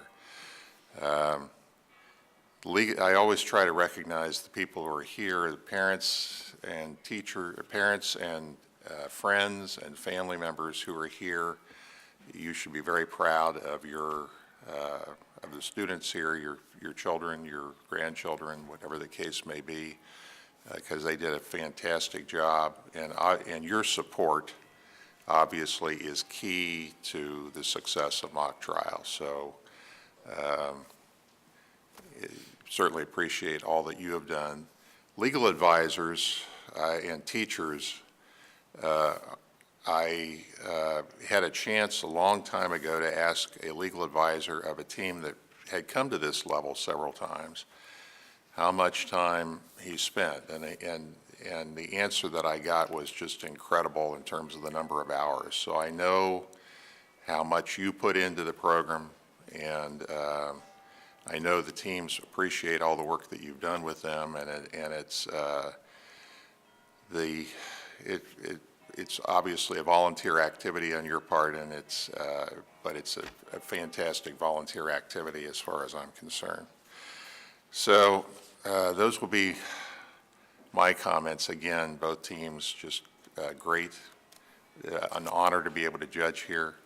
And in terms of me making a ruling that may have been wrong, It wasn't wrong, Judge. I often disagree with judges' rulings. yeah, I'm going to say, as a judge for this is my 25th year, I'm used to the fact that we make rulings, we do the best job we can do, and there are going to be people that disagree with us. And so you did a good job of when you did disagree, going ahead and not showing your disagreement and handling it with really professionalism. So you're to be commended again.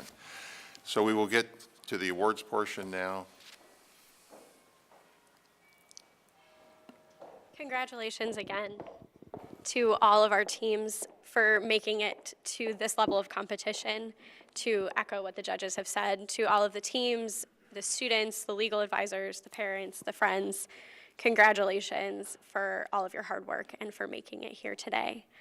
So to begin with, I would like to invite Judge McBride and Anna down to present our Outstanding Witness and our James E. Phillips Outstanding Attorney Award.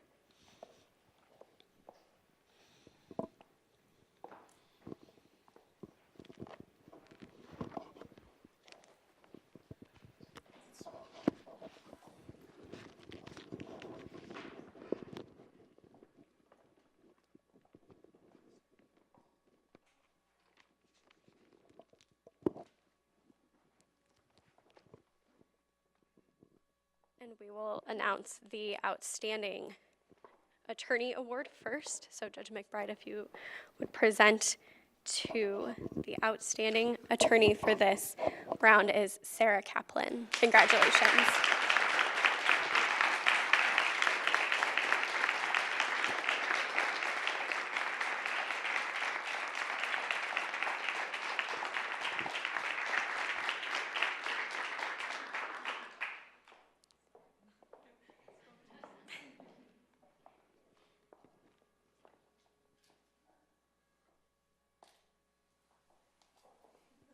Congratulations.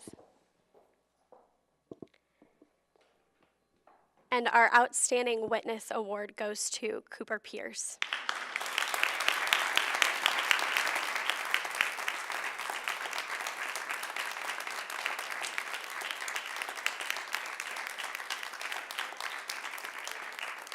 Congratulations. And the moment that everybody has been waiting for, we will now announce our first place and our runner-up. Congratulations to our first place team, Indian Hill.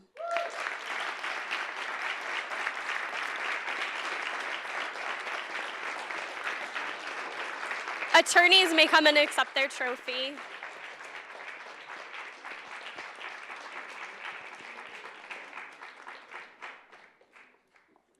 If the attorneys would like to come up and accept their trophy.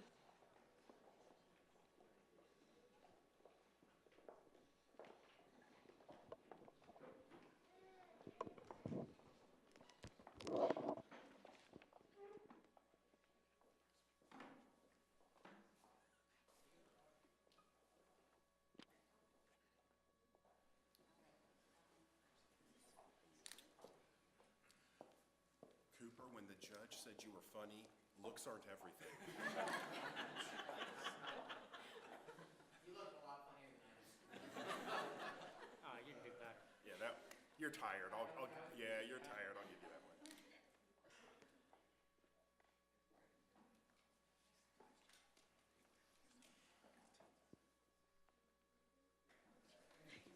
Congratulations.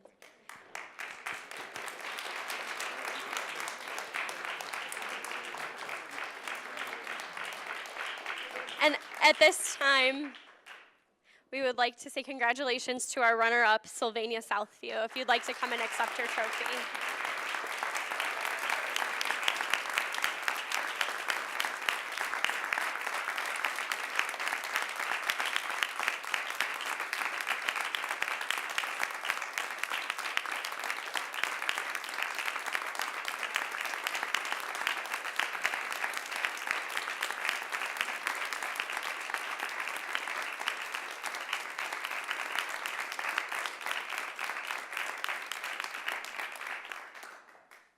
Congratulations. And Denny, if you would like to stay up and introduce each member of your team and present them with their gavels.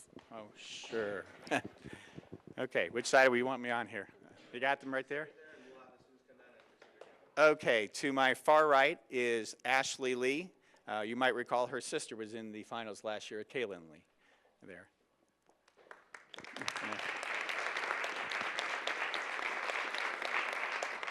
Next is Ananya Holdenkar.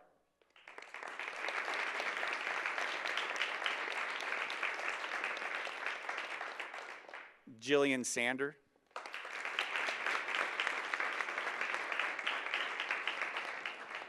Isabella Quartz.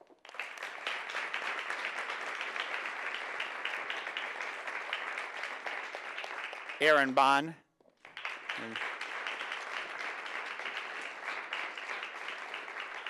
And Jillian Pruss. And And of course, I would be one if I didn't mention my wife, Vicki Donovan Lyle, who is also the assistant coach. What's that?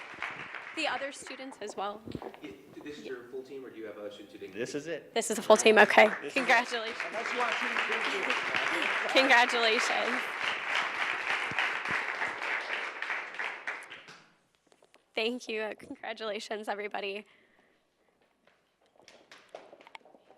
And we would like to invite an advisor from Indian Hill to introduce the Indian Hill team and present the gavels for Indian Hill as well. Hello. Thank you. Before any of these guys get introduced, shout out to Sylvania, Southview. You guys are great.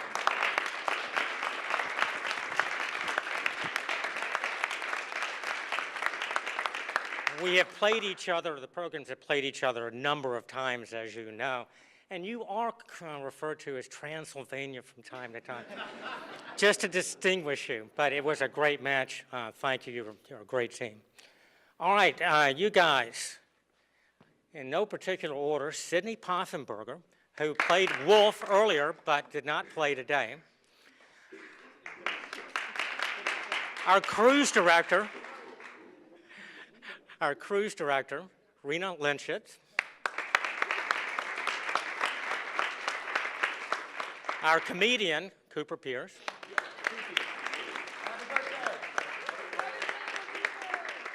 Our yellow tie, Sumner Colahan. Albert Kwan.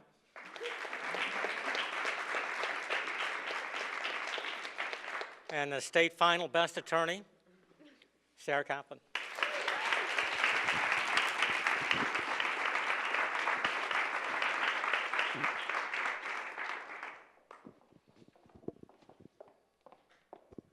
Congratulations again to all of our teams and all of our students for all of your hard work.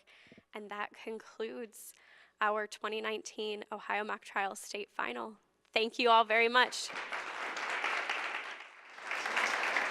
You've been watching the 2019 Ohio Center for Law-Related Education's High School Mock Trial State Championship. Congratulations again to Indian Hill High School, Team Vito. They will now head to the National Championship in Athens, Georgia, and also congratulations again to Sylvania for making it all the way to the finals. To view this program online, please visit ohiochannel.org, where you can also view live and past video coverage of your Ohio government, including the Supreme Court of Ohio. Thanks again for watching, and we'll see you next year.